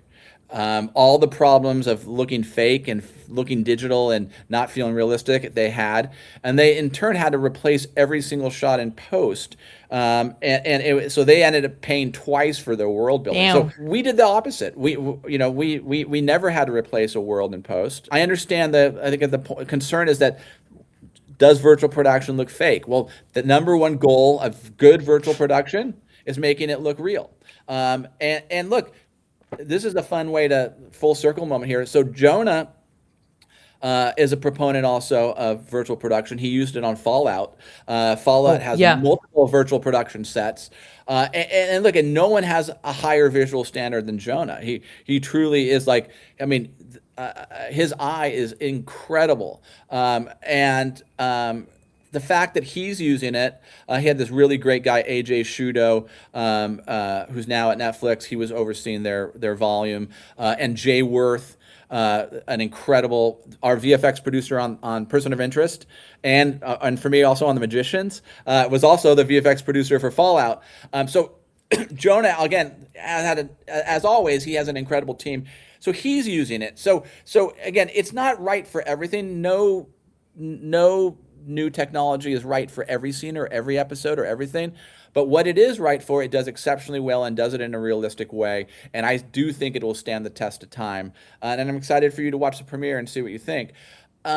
Your other question, which is a great question, is this a tool or is it something else? Now, I do not see virtual production as a tool. It is a tool, but if it's looked at that way, then it probably won't become as widespread as I hope it will. And what I mean is that is, for virtual production to succeed, it requires a studio level buy-in. It needs to be seen as studio infrastructure. One of the big ideas in my book is that the Hollywood studio backlot has died. If you've come to visit Hollywood and you take a Warner Brothers tour or a Universal tour or a Sony tour and you go look at their backlots, it's really become a tourist attraction. And the reason is because these old backlots don't really hold up on 4K. They start looking pretty cheap and pretty fake. So the Hollywood backlot, which is what used to keep production in Los Angeles, Hollywood stayed here because we had the backlots. They also use it to attract talent. Say, hey, when there's a filmmaker or a creator that's in high demand, one of the ways that they used to draw that person to do a deal with their studio is say, hey, like, we have this great backlot. We have a jungle, we have a New York street, we have a Paris Square, we have a bank, we have all this stuff. You can stay on the lot, you can shoot here. You don't have to pay the expense of even going to leave the Paramount lot to go shoot downtown LA. You're talking hundreds of thousands of dollars of transportation. So one of the arguments I have in the book, or one of the hopes, is that the studios will really look at virtual production as infrastructure, that they will see that there's a huge opportunity to convert all these empty sound stages in Hollywood into virtual production stages. And they're perfectly designed for it. And the entire digital workforce already exists here in LA because even though production has largely left Los Angeles, post-production hasn't. So all your VFX producers are here. All your gaming techs are still here. So the existing craftsmen, which is just as important to virtual production because you're still building a practical stage. So Hollywood is already the home of the directors and actors and producers in the studios. Already has these stage spaces that are now predominantly empty. And this is a way to retool the backlot into the digital backlot to bring Hollywood production back home. If the studios start seeing it as infrastructure, and instead of a show saying, hey, we really want, let me put it a different way. The only two shows who've really done it on scale, and the Fallout did it really well, but it's the Lucasfilm shows and the Star Trek shows. And what both Lucasfilms and Star Trek, the Star Wars and Star Trek shows had to offer is that they could amortize the cost among multiple shows. So it wasn't just Star Trek Strange New Worlds who used virtual production. It was Discovery, it was Academy, It wasn't just The Mandalorian who used virtual production. It was Akasha. It was all the shows. So they were able to amort across multiple shows. So that's the model. That's the model going forward, is that if the studios say, hey, we want to do world building at scale, we want our low to medium budget shows to have access to virtual production, we want all our shows to benefit from this new technology, the way to do it is for them to look at their current backlot situation, to prioritize converting these empty sound stages into virtual production stages, and then to amort that cost amongst all their shows. So the way that you would produce a show would be, let's say Paramount, who already, the entire the entire Strange New Worlds virtual production team already works for Paramount, so they don't even have to even hire anyone. They could just say, hey, let's take these experts that we already have on staff, let's move them off Star Trek specifically and move them just generally into virtual production. And let's start with 2 sound stages. Let's build 2 virtual production sets, and let's turn these empty sound stages into a digital backlot, and let's make a menu of all the different worlds that you can go to that all these shows are going to want, and let's offer it to all our shows. So to me, that's the future of virtual production. Is not looking at a show by show basis, but looking at it as a studio infrastructure problem or a solution or opportunity. And if we do that, then you're going to see a lot of people start using it. And again, not just big world building shows, but any show, because trust me, even if it means, like I said, even if it means leaving the Paramount lot and going to downtown LA to shoot in a bar, trust me, if that bar exists in pixels and polygons, if that bar exists as an Unreal Engine asset, which it can very easily do, we could send a team down to the 10 coolest bars in downtown LA, and you could LiDAR scan them, and you could create a digital twin of these sets, and then you'd have access to that in a menu just to save in transportation and permit costs and parking costs and lighting costs. Even a simple set like a bar is going to be much easier to do in virtual production. Again, I'm sort of simplifying, because you could say, well, what if the scene has stairs and there's elevation and you want to shoot the ceiling? Like, you can think of scenes that don't work in virtual production. It's not a magic bullet that solves every problem, but I'd say 7 out of 10, 8 out of 10 scenes that would normally be shot on location could be better shot using virtual production. And it's not only better for the show, better for the environment, better for the creators, it's better for the fans, because they get to see more production value in the shows that they're watching. There's so many follow-up questions now that I have. But starting off, because you just mentioned, you said you could head down and do the 10 coolest bars of, I don't know, LA, and, scan it and do a digital clone. There would be my question: how quickly, or how do you work with compensation, like in this case? Because digital cloning is also a big thing right now because of voices and what Netflix is doing because of voice acting here in Germany. But I mean, of course, you can compensate them once, but then you have it in a database, and whenever you want to use this bar, you reuse it, or would it be project-based? Well, so I'm not talking. Let's be very careful here, because there's a conversation that could spiral into, another 2 hours easily. I'm not talking about AI. On Star Trek, we had an absolute anti-AI policy. There's nothing on Star Trek Strange New Worlds that was used by AI. That came from Paramount, top down. Every single thing, we made 46 episodes of Star Trek Strange New Worlds. We created 30 bespoke digital environments, and we did it all without any use of AI. And again, here, when I'm talking about digital twins, I'm not talking about AI. I'm talking about going down to a bar, paying the bar owner a fee to recreate their bar, do a LiDAR scan, and then you'd build it in Unreal Engine using Unreal artists. So you'd be using digital artists to recreate this world. the time that takes is anywhere between, again, it all depends on, you know, um, um, it all depends on how much repetition is in the bar. Like, if every seat in the bar is unique, that's going to be a very long, complicated digital build. But if all the bar stools are the same, if the lights are the same, all these sort of things, then you're talking about, and again, you're not going to sometimes do it exactly. There may be, a bar stool or a light that's on the Unreal Marketplace that is close enough, right? So, and again, you don't have to. No one's saying you have to exactly match this bar. You want to. I can imagine if I was a filmmaker, then the studio said, "Hey, we have this virtual production thing. Here's a menu of potential items. Here's 10 cool bars." It's not like this is that exact bar. It's like, here's 10 cool bars. So the time it would take to do that, again, this is just using the model from Stranger Worlds, is anywhere between 2 to 8 weeks, and that's using digital artists. That's not using AI. Of course, let's just since we're talking about this, how long would it take to do that in AI? Probably a lot quicker.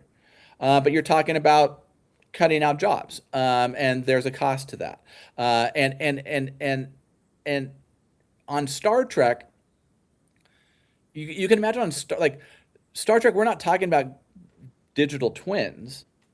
We're talking about unique, bespoke environments. These are worlds that were created by Jonathan Lee, our production designer, because they don't exist. I mean, the future hasn't happened yet. So we never went to some place that exists. We were going to a strange new world every week. So every week that meant Jonathan Lee and his team of art directors and concept artists were creating these worlds. We did this entirely with human authorship. We did not cut any corners.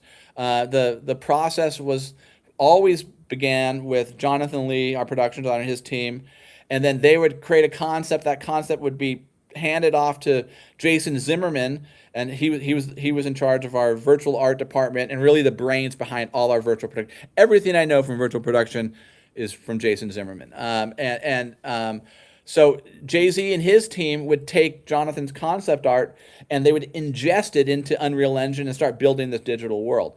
And again, this was a massive process that involved, constant oversight from not only the showrunners, but myself. I was really up in Toronto, sort of in charge of the practical day-to-day operation of this, a very, very complex pipeline, but it was entirely a human pipeline. And we did it on budget, on time. So, could AI do it quicker? It sure could, but I don't think it would have ever done it anywhere near as well. And it would never be exactly what we wanted. I mean, one thing we all know about AI is that it regurgitates, right? So it's not coming up with new thoughts or new ideas. It's coming up with things. It's doing at best, it's what a DJ does. At worst, it's what a copycat does. So that was never going to work for Strange New Worlds. It was never going to work for our copyright laws. Star Trek is about creating IP and creating, worlds that can be reused for fans or comic books.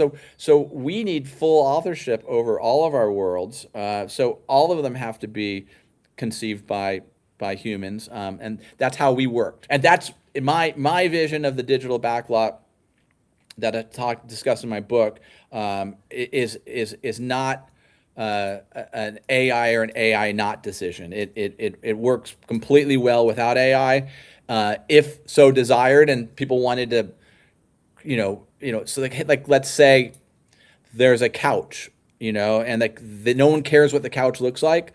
Could AI create the couch? Sure, it could. As long as nobody cares what it looks like. But if no one cares what it looks like, you're not talking about film and TV. Yeah. You're not talking about authorship. Of course we care what it looks like. We entirely care what it looks like. So, that's why when the more I think about it, when the rubber hits the road, as long as we want stories told by human beings, and we do, right?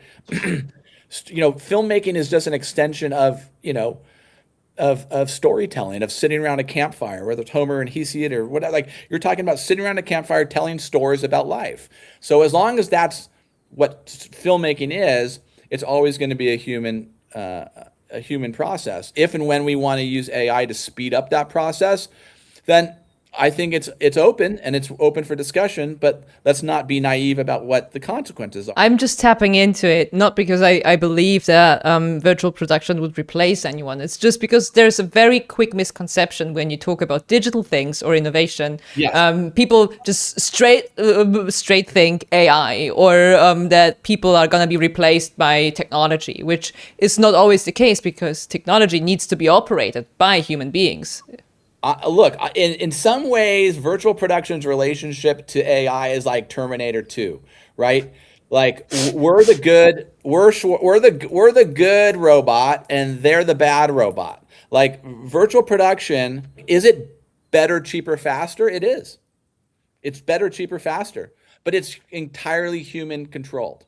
We're not using technology to take away jobs. We're creating jobs. We're like, on a virtual production stage, you know who's most important?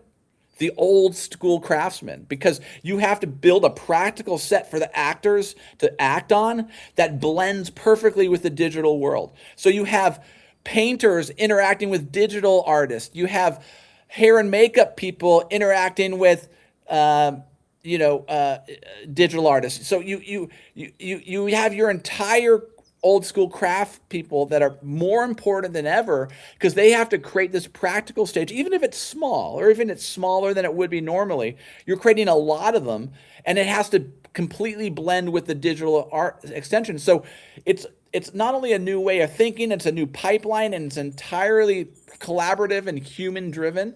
Again, I don't think it's fair to, it wouldn't be honest to talk about the technology without saying there could be a use of AI to speed it up. But the question is why? If we can, if virtual production already provides better, cheaper, faster, safer, and more green, if it provides all these benefits, then really, what's the harm in it taking 6 to 8 weeks to design and build a digital asset, right? Like, if AI can do it in 1/10 the time and for less cost, that might be interesting for the person that's the bean counter, but it's not going to be interesting for the showrunner, because that's not going to be what they want. Yes. Again, and look, it's not up for me to decide what every showrunner wants or doesn't want, and certain people are going to fall on different sides of this.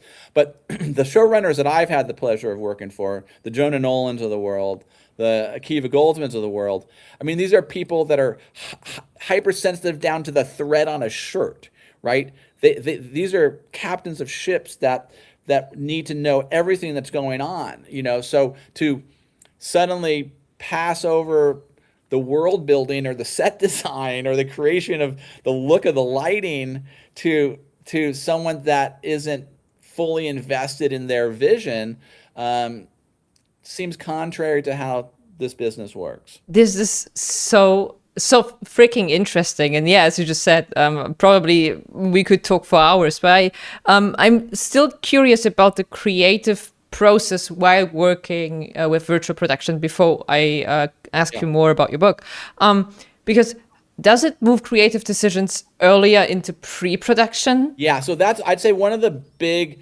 structural benefits of virtual production is that, so up until virtual production, visual effects were done in post, and they were done pretty deep into the post pipeline. So at that point, if you look at the timeline of a television series, that we're talking, anywhere between 6 to 18 weeks after production is wrapped. So the director is gone, the director of photography is gone, the production designer is gone. All of the people who are hired to set the look of the show, they're not in that post pipeline, right? So the only person that's left in that post pipeline is the visual effects producer, who is an exceptional visual storyteller, but he's one of the visual storytellers, right? So when you take post VFX and you move it into prep, Now you have the benefit of your production designer, your director, your cinematographer, and your VFX producer. You have your 4 best visual storytellers. You have them all working in the same pipeline, in the same concept, and you have them working together collaboratively. So I think that's a big reason why our show looks so good. It's not just because the virtual production, just not because the tech itself, which is groundbreaking, and as I said, it does more than this, the world building. It creates the light for the set. But I think our show looks so good because we had a new pipeline that took the best visual storytellers available to us, had them working together, and had them working through the pipeline, all steps of the way, sharing, collaborating, working together. It truly is groundbreaking just in the sense of its structural change to the way the show works. It's so interesting because I got to know a VFX. He was the VFX director on Discovery, Ante Dekovic. He was working on Discovery, and he was working on Picard. I got to know him last year on a smaller convention, Star Trek convention here in Berlin. And now on the bigger one that we had in May, I was doing his panel talk, and we talked about VFX in general, because he's done multiple things as well. So it's so interesting to now talk about virtual production, knowing the whole conversation I had with a VFX artist. I think he even won an Emmy for one of the episodes in Discovery. So Jason Zimmerman, our virtual art department lead, and our VFX producer, also worked on Discovery as well. So he was part of Jay-Z's team, and they're exceptional, truly exceptional. So this is very, very interesting. Coming to your book, what made you feel that a producer's guide to virtual production needed to exist right now? Really sort of just encapsulate what I've said already so far is that I came to we were so upside down season 1. So season 1 with virtual production, the best thing that we did, the smartest thing that really decision I made, I said, I don't know this well enough to put it into the schedule. It's too much of a risk to try to shoot this with our normal schedule during the pandemic. I really waved the white flag for myself. I said, I know I've been doing VFX for 15 years, and even on Warehouse 13, which was in some ways a small show, we had 300 VFX shots an episode. So, as someone who had spent most of his career in high-end VFX, I knew well enough to know that I did not know this well enough. And so season 1, we removed virtual production out of our normal schedule. We created a tandem schedule for virtual production. So all the virtual production scenes shot concurrently but separately from main unit photography. And again, like I said, I directed them because I was the director up there in Toronto, already in quarantine and already in set. So season 1, except for the virtual production for Akiva's episode, he shot his own virtual production. Except for that episode, I directed all the virtual production for season 1 in a tandem unit that shot separately. And that's, again, that's something really because we knew we didn't know well enough to marry it to our schedule. So season 2 was groundbreaking for us. So season 2, the DGA gave us a get out of jail free card. Season 2, the pandemic was lessening. It wasn't over, not in Toronto, but it was significant. The pandemic was starting to open up. We had a little bit more access to directors. The quarantine times were getting less restrictive. So we made the big decision to move virtual production into our main unit schedule. That means all of our virtual production sets and all of our shooting had to take place within the 12 days that each director had for their episode, and all of the virtual production was going to be shot by each director, and to us that's very important. Akiva from day one made this a very director friendly show with our movie of the week format, and we really wanted to protect the DGA authorship for each guest director. So season 2 was groundbreaking for us, but very, very hard. I mean, it was putting this giant new technology into our episodic schedule was near impossible. It would not have been able to be done without our line producer, Raf. Raf was my partner in this throughout, and he was really just, he jumped mountains and bent skyscrapers to make this work. So season 3, we had survived season 1, and we had wrangled us into season 2. We wrangled us into this new technology, into our episodic schedule. So season 3, we actually started experimenting, and in some ways, we started having fun with it. Like, okay, we've learned this now. The innovation is going to be fun now. It's not just surviving. It's not just making this work, but let's start showing what we have. And at some point towards the end of season 3, I got invited to the DGA to speak about virtual production. And it was during the DGA digital days that I was on a panel with someone from actually The Mandalorian, director from The Mandalorian, and someone from House of the Dragon. And I was speaking, from the Star Trek perspective, and I realized that in many ways we were much more advanced than these other shows. That we were doing things that they couldn't even imagine, like again, doing it on a normal TV schedule. After the panel ended, I was approached by these incredible directors, Bethany Rooney and Mary Lou Belly. If anyone is interested in TV directing, go read their book. It's the best book to really understand the basics of TV directing. And they came up to me after the DGA digital days and said, hey, would you write a chapter for our book? So I wrote a chapter, and like a couple weeks after I had submitted it, I got a call from their publisher saying, hey, would you write a whole book on this? And I said, actually, I would love to. And not only, as I said, I create these director guides for every season of our show. I had created a separate director's guide just for virtual production. So this is something I'd already been thinking a lot about. I had all this material, it was really ready to go. And so I was in this really good place to make it work. And, I also thought that, and I kind of knew at this point that Star Trek was a unique setup, that the pandemic was over now. So people weren't going to have to make this work. Again, we talk about necessity being mother of invention for virtual production. Well, now the necessity had kind of gone away. So I'm like, hey, we figured out this great new way of world building, of making television that doesn't have to leave the studio lot. That you could create a virtual production stage on a Hollywood studio and shoot the entire show there. You could be in space in the morning, you could be in Death Valley in the afternoon, and you could be on the deck of a spaceship over a nebula in the evening, all with a flick of a switch. So I was like, this technology could disappear because there's no necessity anymore. I'm a Hollywood lifer, so this may sound like criticism. There's a lot of waste in our business. There's a lot of waste even from this idea of coverage to having an option for everything. There's just a lot of don't do it the way you want to do it. Do it 10 different ways to make sure that there's every option available. I'm not a fan of that. That's not filmmaking.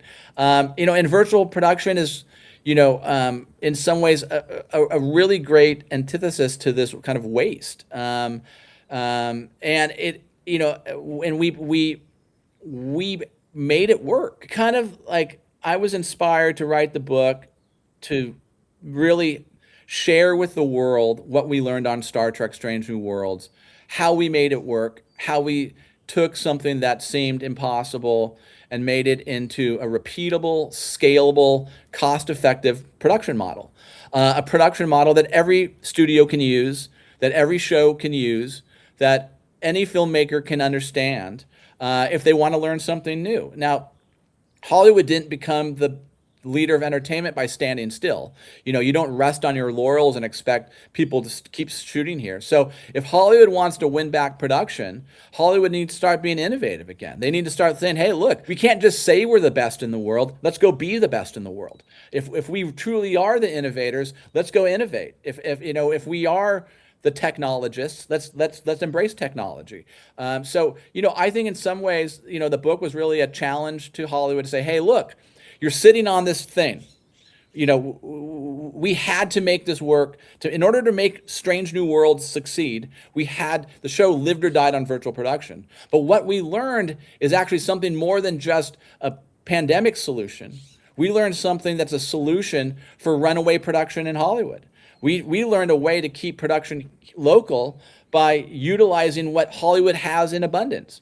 Empty sound stages, great digital crews, great normal crews, and a clean power grid that provides the juice that a virtual production set needs. And so that's kind of really where why I wrote the book. I wrote it kind of at nights on weekends during season 4 and 5. The publisher was very helpful to me, giving me some extra time because season 5 of Star Trek Strange New Worlds happened very quickly and unexpectedly. It was a shortened season, not unlike season 5 of Person of Interest. Coming back to your book, so why you wrote it now? You elaborated a lot, which is interesting, very interesting. I might purchase and read it myself, but my question is, if someone reads the book and only takes away one idea, what would you want it to be?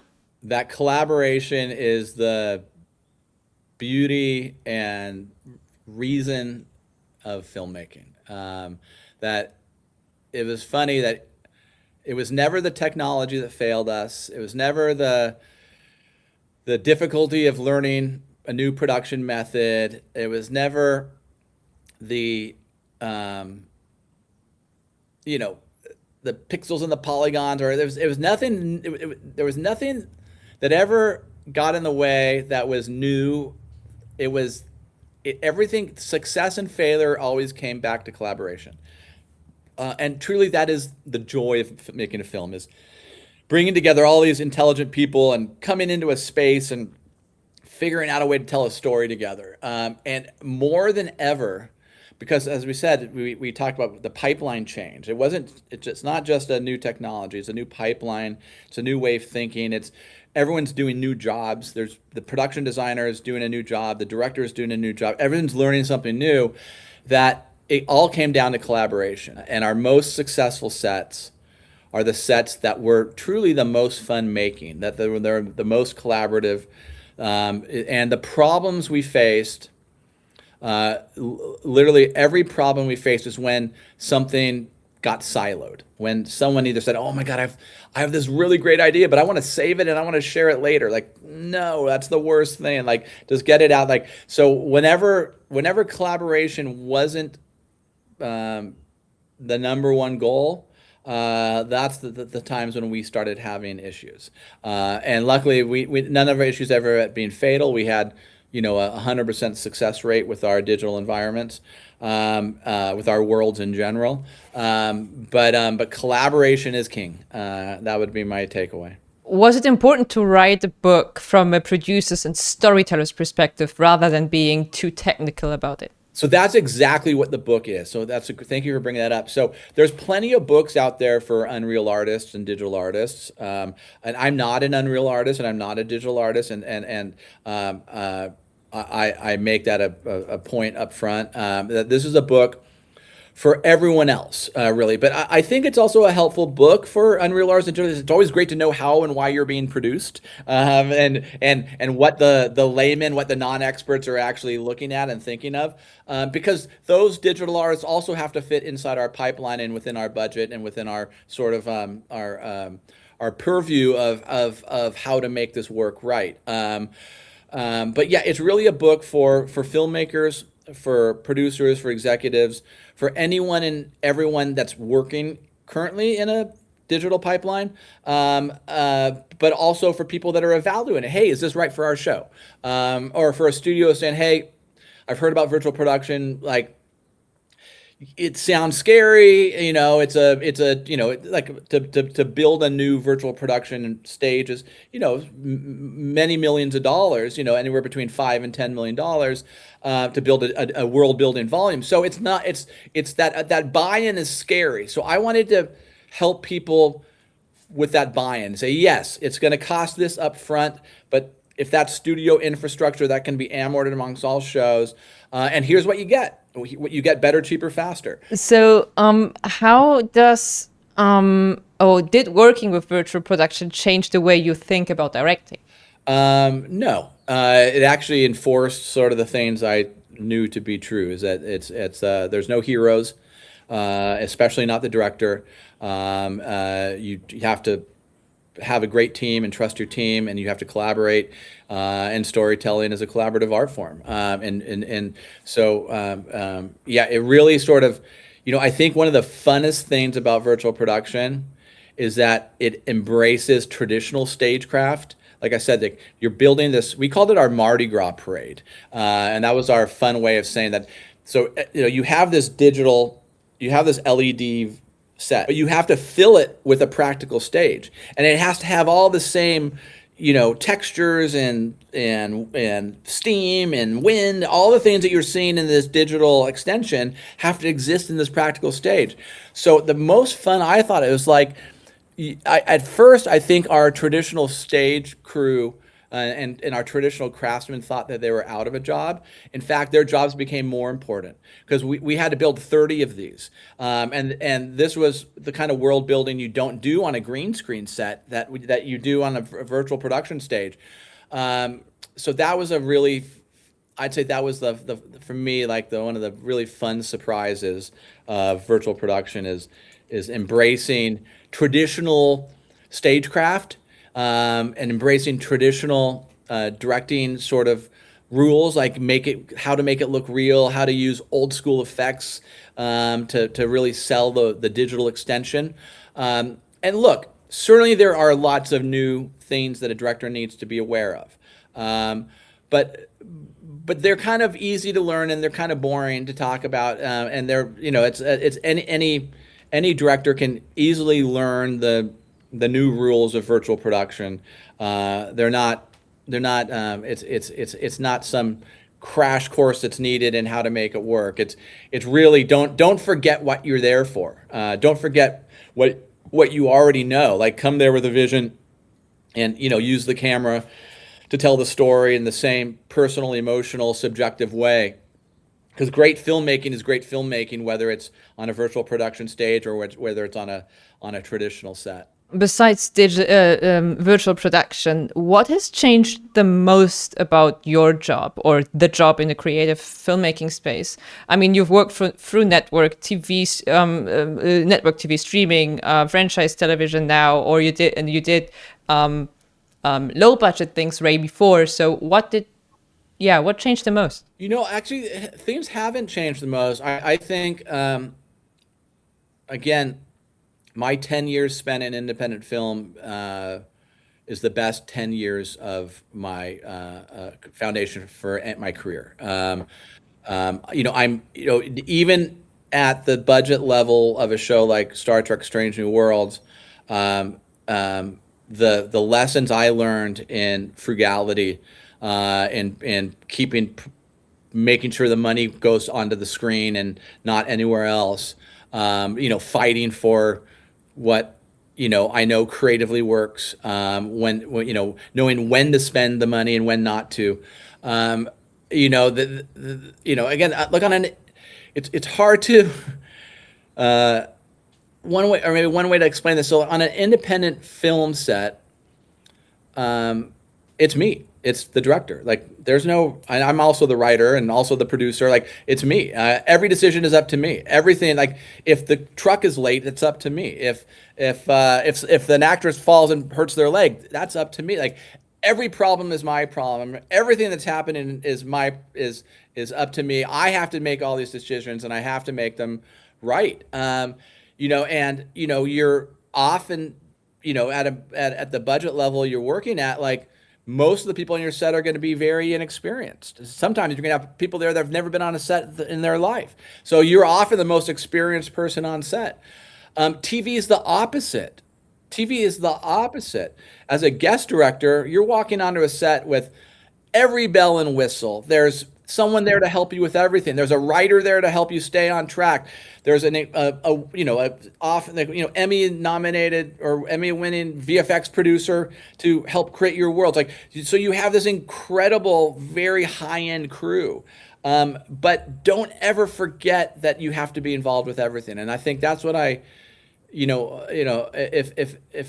if I'm lucky enough to say that I've had a successful career in television, it's because I never lost the lessons learned in independent film, and that I learned to collaborate and stay involved with every decision, that I was always the first person on set, the last person to leave. I was always in the trenches fighting with my crew. I never sit in my chair. I'm always standing up. I'm always working with the actors. So I just took this, rebellious indie spirit, and I just kept that all the way through television. And look, and it doesn't work for every show and for every showrunner. But I've been lucky to, like, Jonah and Akiva, Sarah Gamble on The Magicians. These are all like real filmmakers, and they really appreciated what I brought as another filmmaker. So finding that right fit is, obviously critical. But I've been lucky to find it, on 4 shows in a row. It's so interesting to hear all those things, and because now I'm at the having learned a lot as going to acting school, but also I've written, produced, crowdfunded my own short film for graduation, so that was a hell of a ride myself. I've been there. I got lucky enough that I found some independent producers who took except for my DOP and co-director, I didn't know anyone from the crew. Yeah. They put together a crew. I crowdfunded, I think, about 10,000 euros, which was for a graduation film with such a short time period that we had. Still an amazing thing. But I was tired. I love directing and I love acting, but never ever again will I write and be a freaking main character in a film while directing. Never ever. That was insane. That is a huge ask. My hat is off to you, my friend, because it's I wrote, produced, and directed my independent films, but to also star and act in them, I can't even imagine that. That would have killed me. That for me, one, I'm the worst actor in the world, so I've never even thought about that. I hate even taking pictures of myself. But you're right. Like, you go onto these sets. Street Kings Motor City, which we did in Detroit. I remember we basically hired all these out of work auto workers, and we turned them into our construction department and our transportation department. On Darko, which we shot in Utah, our electric department was just a bunch of electricians we found off Craigslist that Marvin Rush taught how to work on set. You're not on these independent films. You're basically in charge of teaching everybody how to do their jobs. And, whoever's that crew on the next day, all these new people show up because people can't take it, or they hate it, or they quit, or you have to work. Anyways, it's chaos, and you have to manage it. So, it's easy when you get into premiere television to suddenly take it down a notch. But I never let myself do that. I never let myself forget that I'm the luckiest person in the world, and that this job is the greatest gift I've ever been given, and apart from my daughter. So I think I never let myself feel anything less than the luckiest person in the world to even be having this opportunity. And I never let myself take it for granted. And I never took my involvement down a notch. Even though there was a incredible writer on set to help me through the story, I always collaborate and engage with them, and same goes for the DP and the production. Like, it's like you keep that indie spirit, you keep that involvement in everything. You take advantage that your crew is now extremely talented and professional and experienced, but you never take a back seat to any part of the process. Again, that kind of ties into our talk about AI as well. Like, don't let anyone or anything do the job for you. The joy of this is doing it yourself. That's the joy of it. That's like, if you don't get joy in the crafts and the art and craft of making it, then you shouldn't be doing it, because that's it. Whatever happens after that, whether the fans love it or hate it, is totally out of your control. That's not up to you, as every filmmaker knows, especially one who's been in director jail myself. So not everything you're in control of, but you are in control of that set, and you live and die on that set. And at the end of every day, the only way to go home and sleep is to know that you gave it everything you got. You left it all. You left everything on the field, so to speak, and that's what you can control. I could talk to you for hours and hours. There's so much more I could ask, but I feel like I will never come to an end, or we both won't come to an end. We'll do this again. Definitely, please. We're 14-year friends. We can have this conversation as many times as we want. Yeah, that would be amazing. This feels so amazing. I mean, I barely watch other YouTube creators, but when the Stargate thing happened, like when I announced the remake of Stargate last year, my boyfriend showed me the two YouTube creators that kept Stargate as a community alive, and they got the opportunity to do the announcement with oh God, Jiro. Yes, with Jiro, and I was like, oh my God, this is so incredibly nice the way they talk about things. I'm like, oh my God, it's a full circle moment. I'm having this with you, and this is so amazing because it's you get to talk on a different level than just a press junket. I agree. This has been great, and I'm so grateful to you, and I'm so proud of you and the life you've created, and as an artist and a content creator. It's so cool. You're the best. I'm not the best yet. I'm not striving to be the best. I'm not even striving to be the best. I'm as you said, it's never stepping down with the involvement, or it's about like you want to do the job. And yes, of course, everyone's critical about his own work or her own work, and you want to achieve things, but you still gotta have fun doing that. I'll say this real quick. So one of the people always ask me about, well, why did you leave independent film? So look, we all want an audience, and it's because we don't want to tell stories to ourselves. We want to tell stories to people. I remember, my movies. I'd be lucky to, get any theatrical release, and I had no idea how many people were watching them. So when I went into TV, my first ever episode of television, all of a sudden I shoot it, and like 3 weeks later it airs. 14 million people watch it just in the United States. And I was like, so yeah, I gave up a little bit of authorship moving from independent film into TV, and my career was the better for it. I'm better as a TV collaborator. I'm a great collaborator.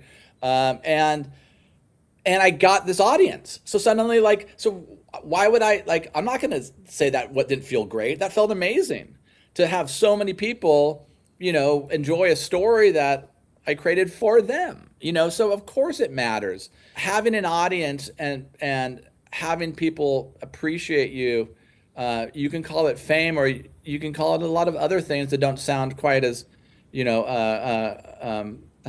what's the right word?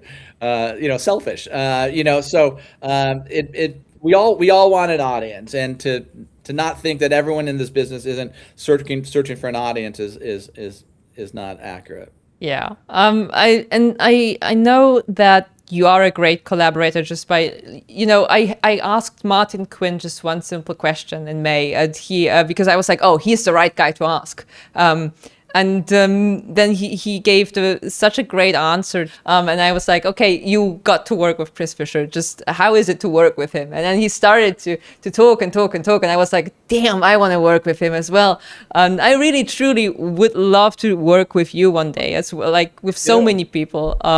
People always ask me, hey, which director or person do you want to work with? And everyone's like, oh, Steven Spielberg or whatever. And I'm like, of course, those are names you wouldn't say no to, but then I'm like, oh, Jonathan Nolan. This is like top tier on my list. And then there is a German director, Edward Berger, who won an Oscar. And you are definitely also on that list. Oh, well, that's incredible. Thank you. I remember just shooting my shot asking you if a happy birthday from the set of Person of Interest would be possible. And then you posted this picture and all Nadias in the world and everyone else was like, who is this? I'm like, oh my God. I woke up that morning. I'm like, this did not just happen.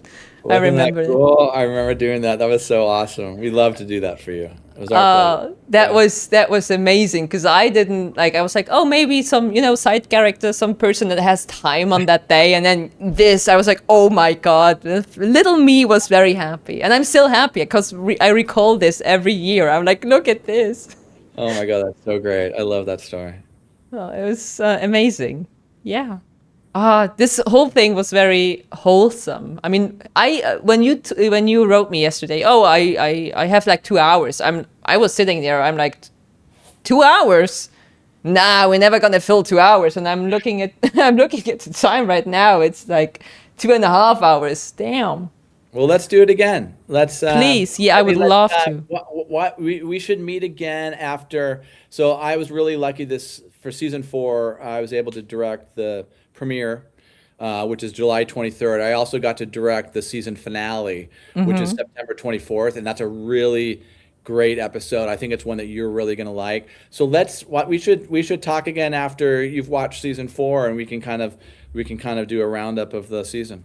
Yes, that sounds like a good plan. I will have a bunch of Star Trek questions then, because I cut them short this time, because there was a lot to talk about. But yeah, I think also my community would love to get to know more about working on set from someone behind the camera. Great. Thank you very much, Chris. Thank you so much. I appreciate you.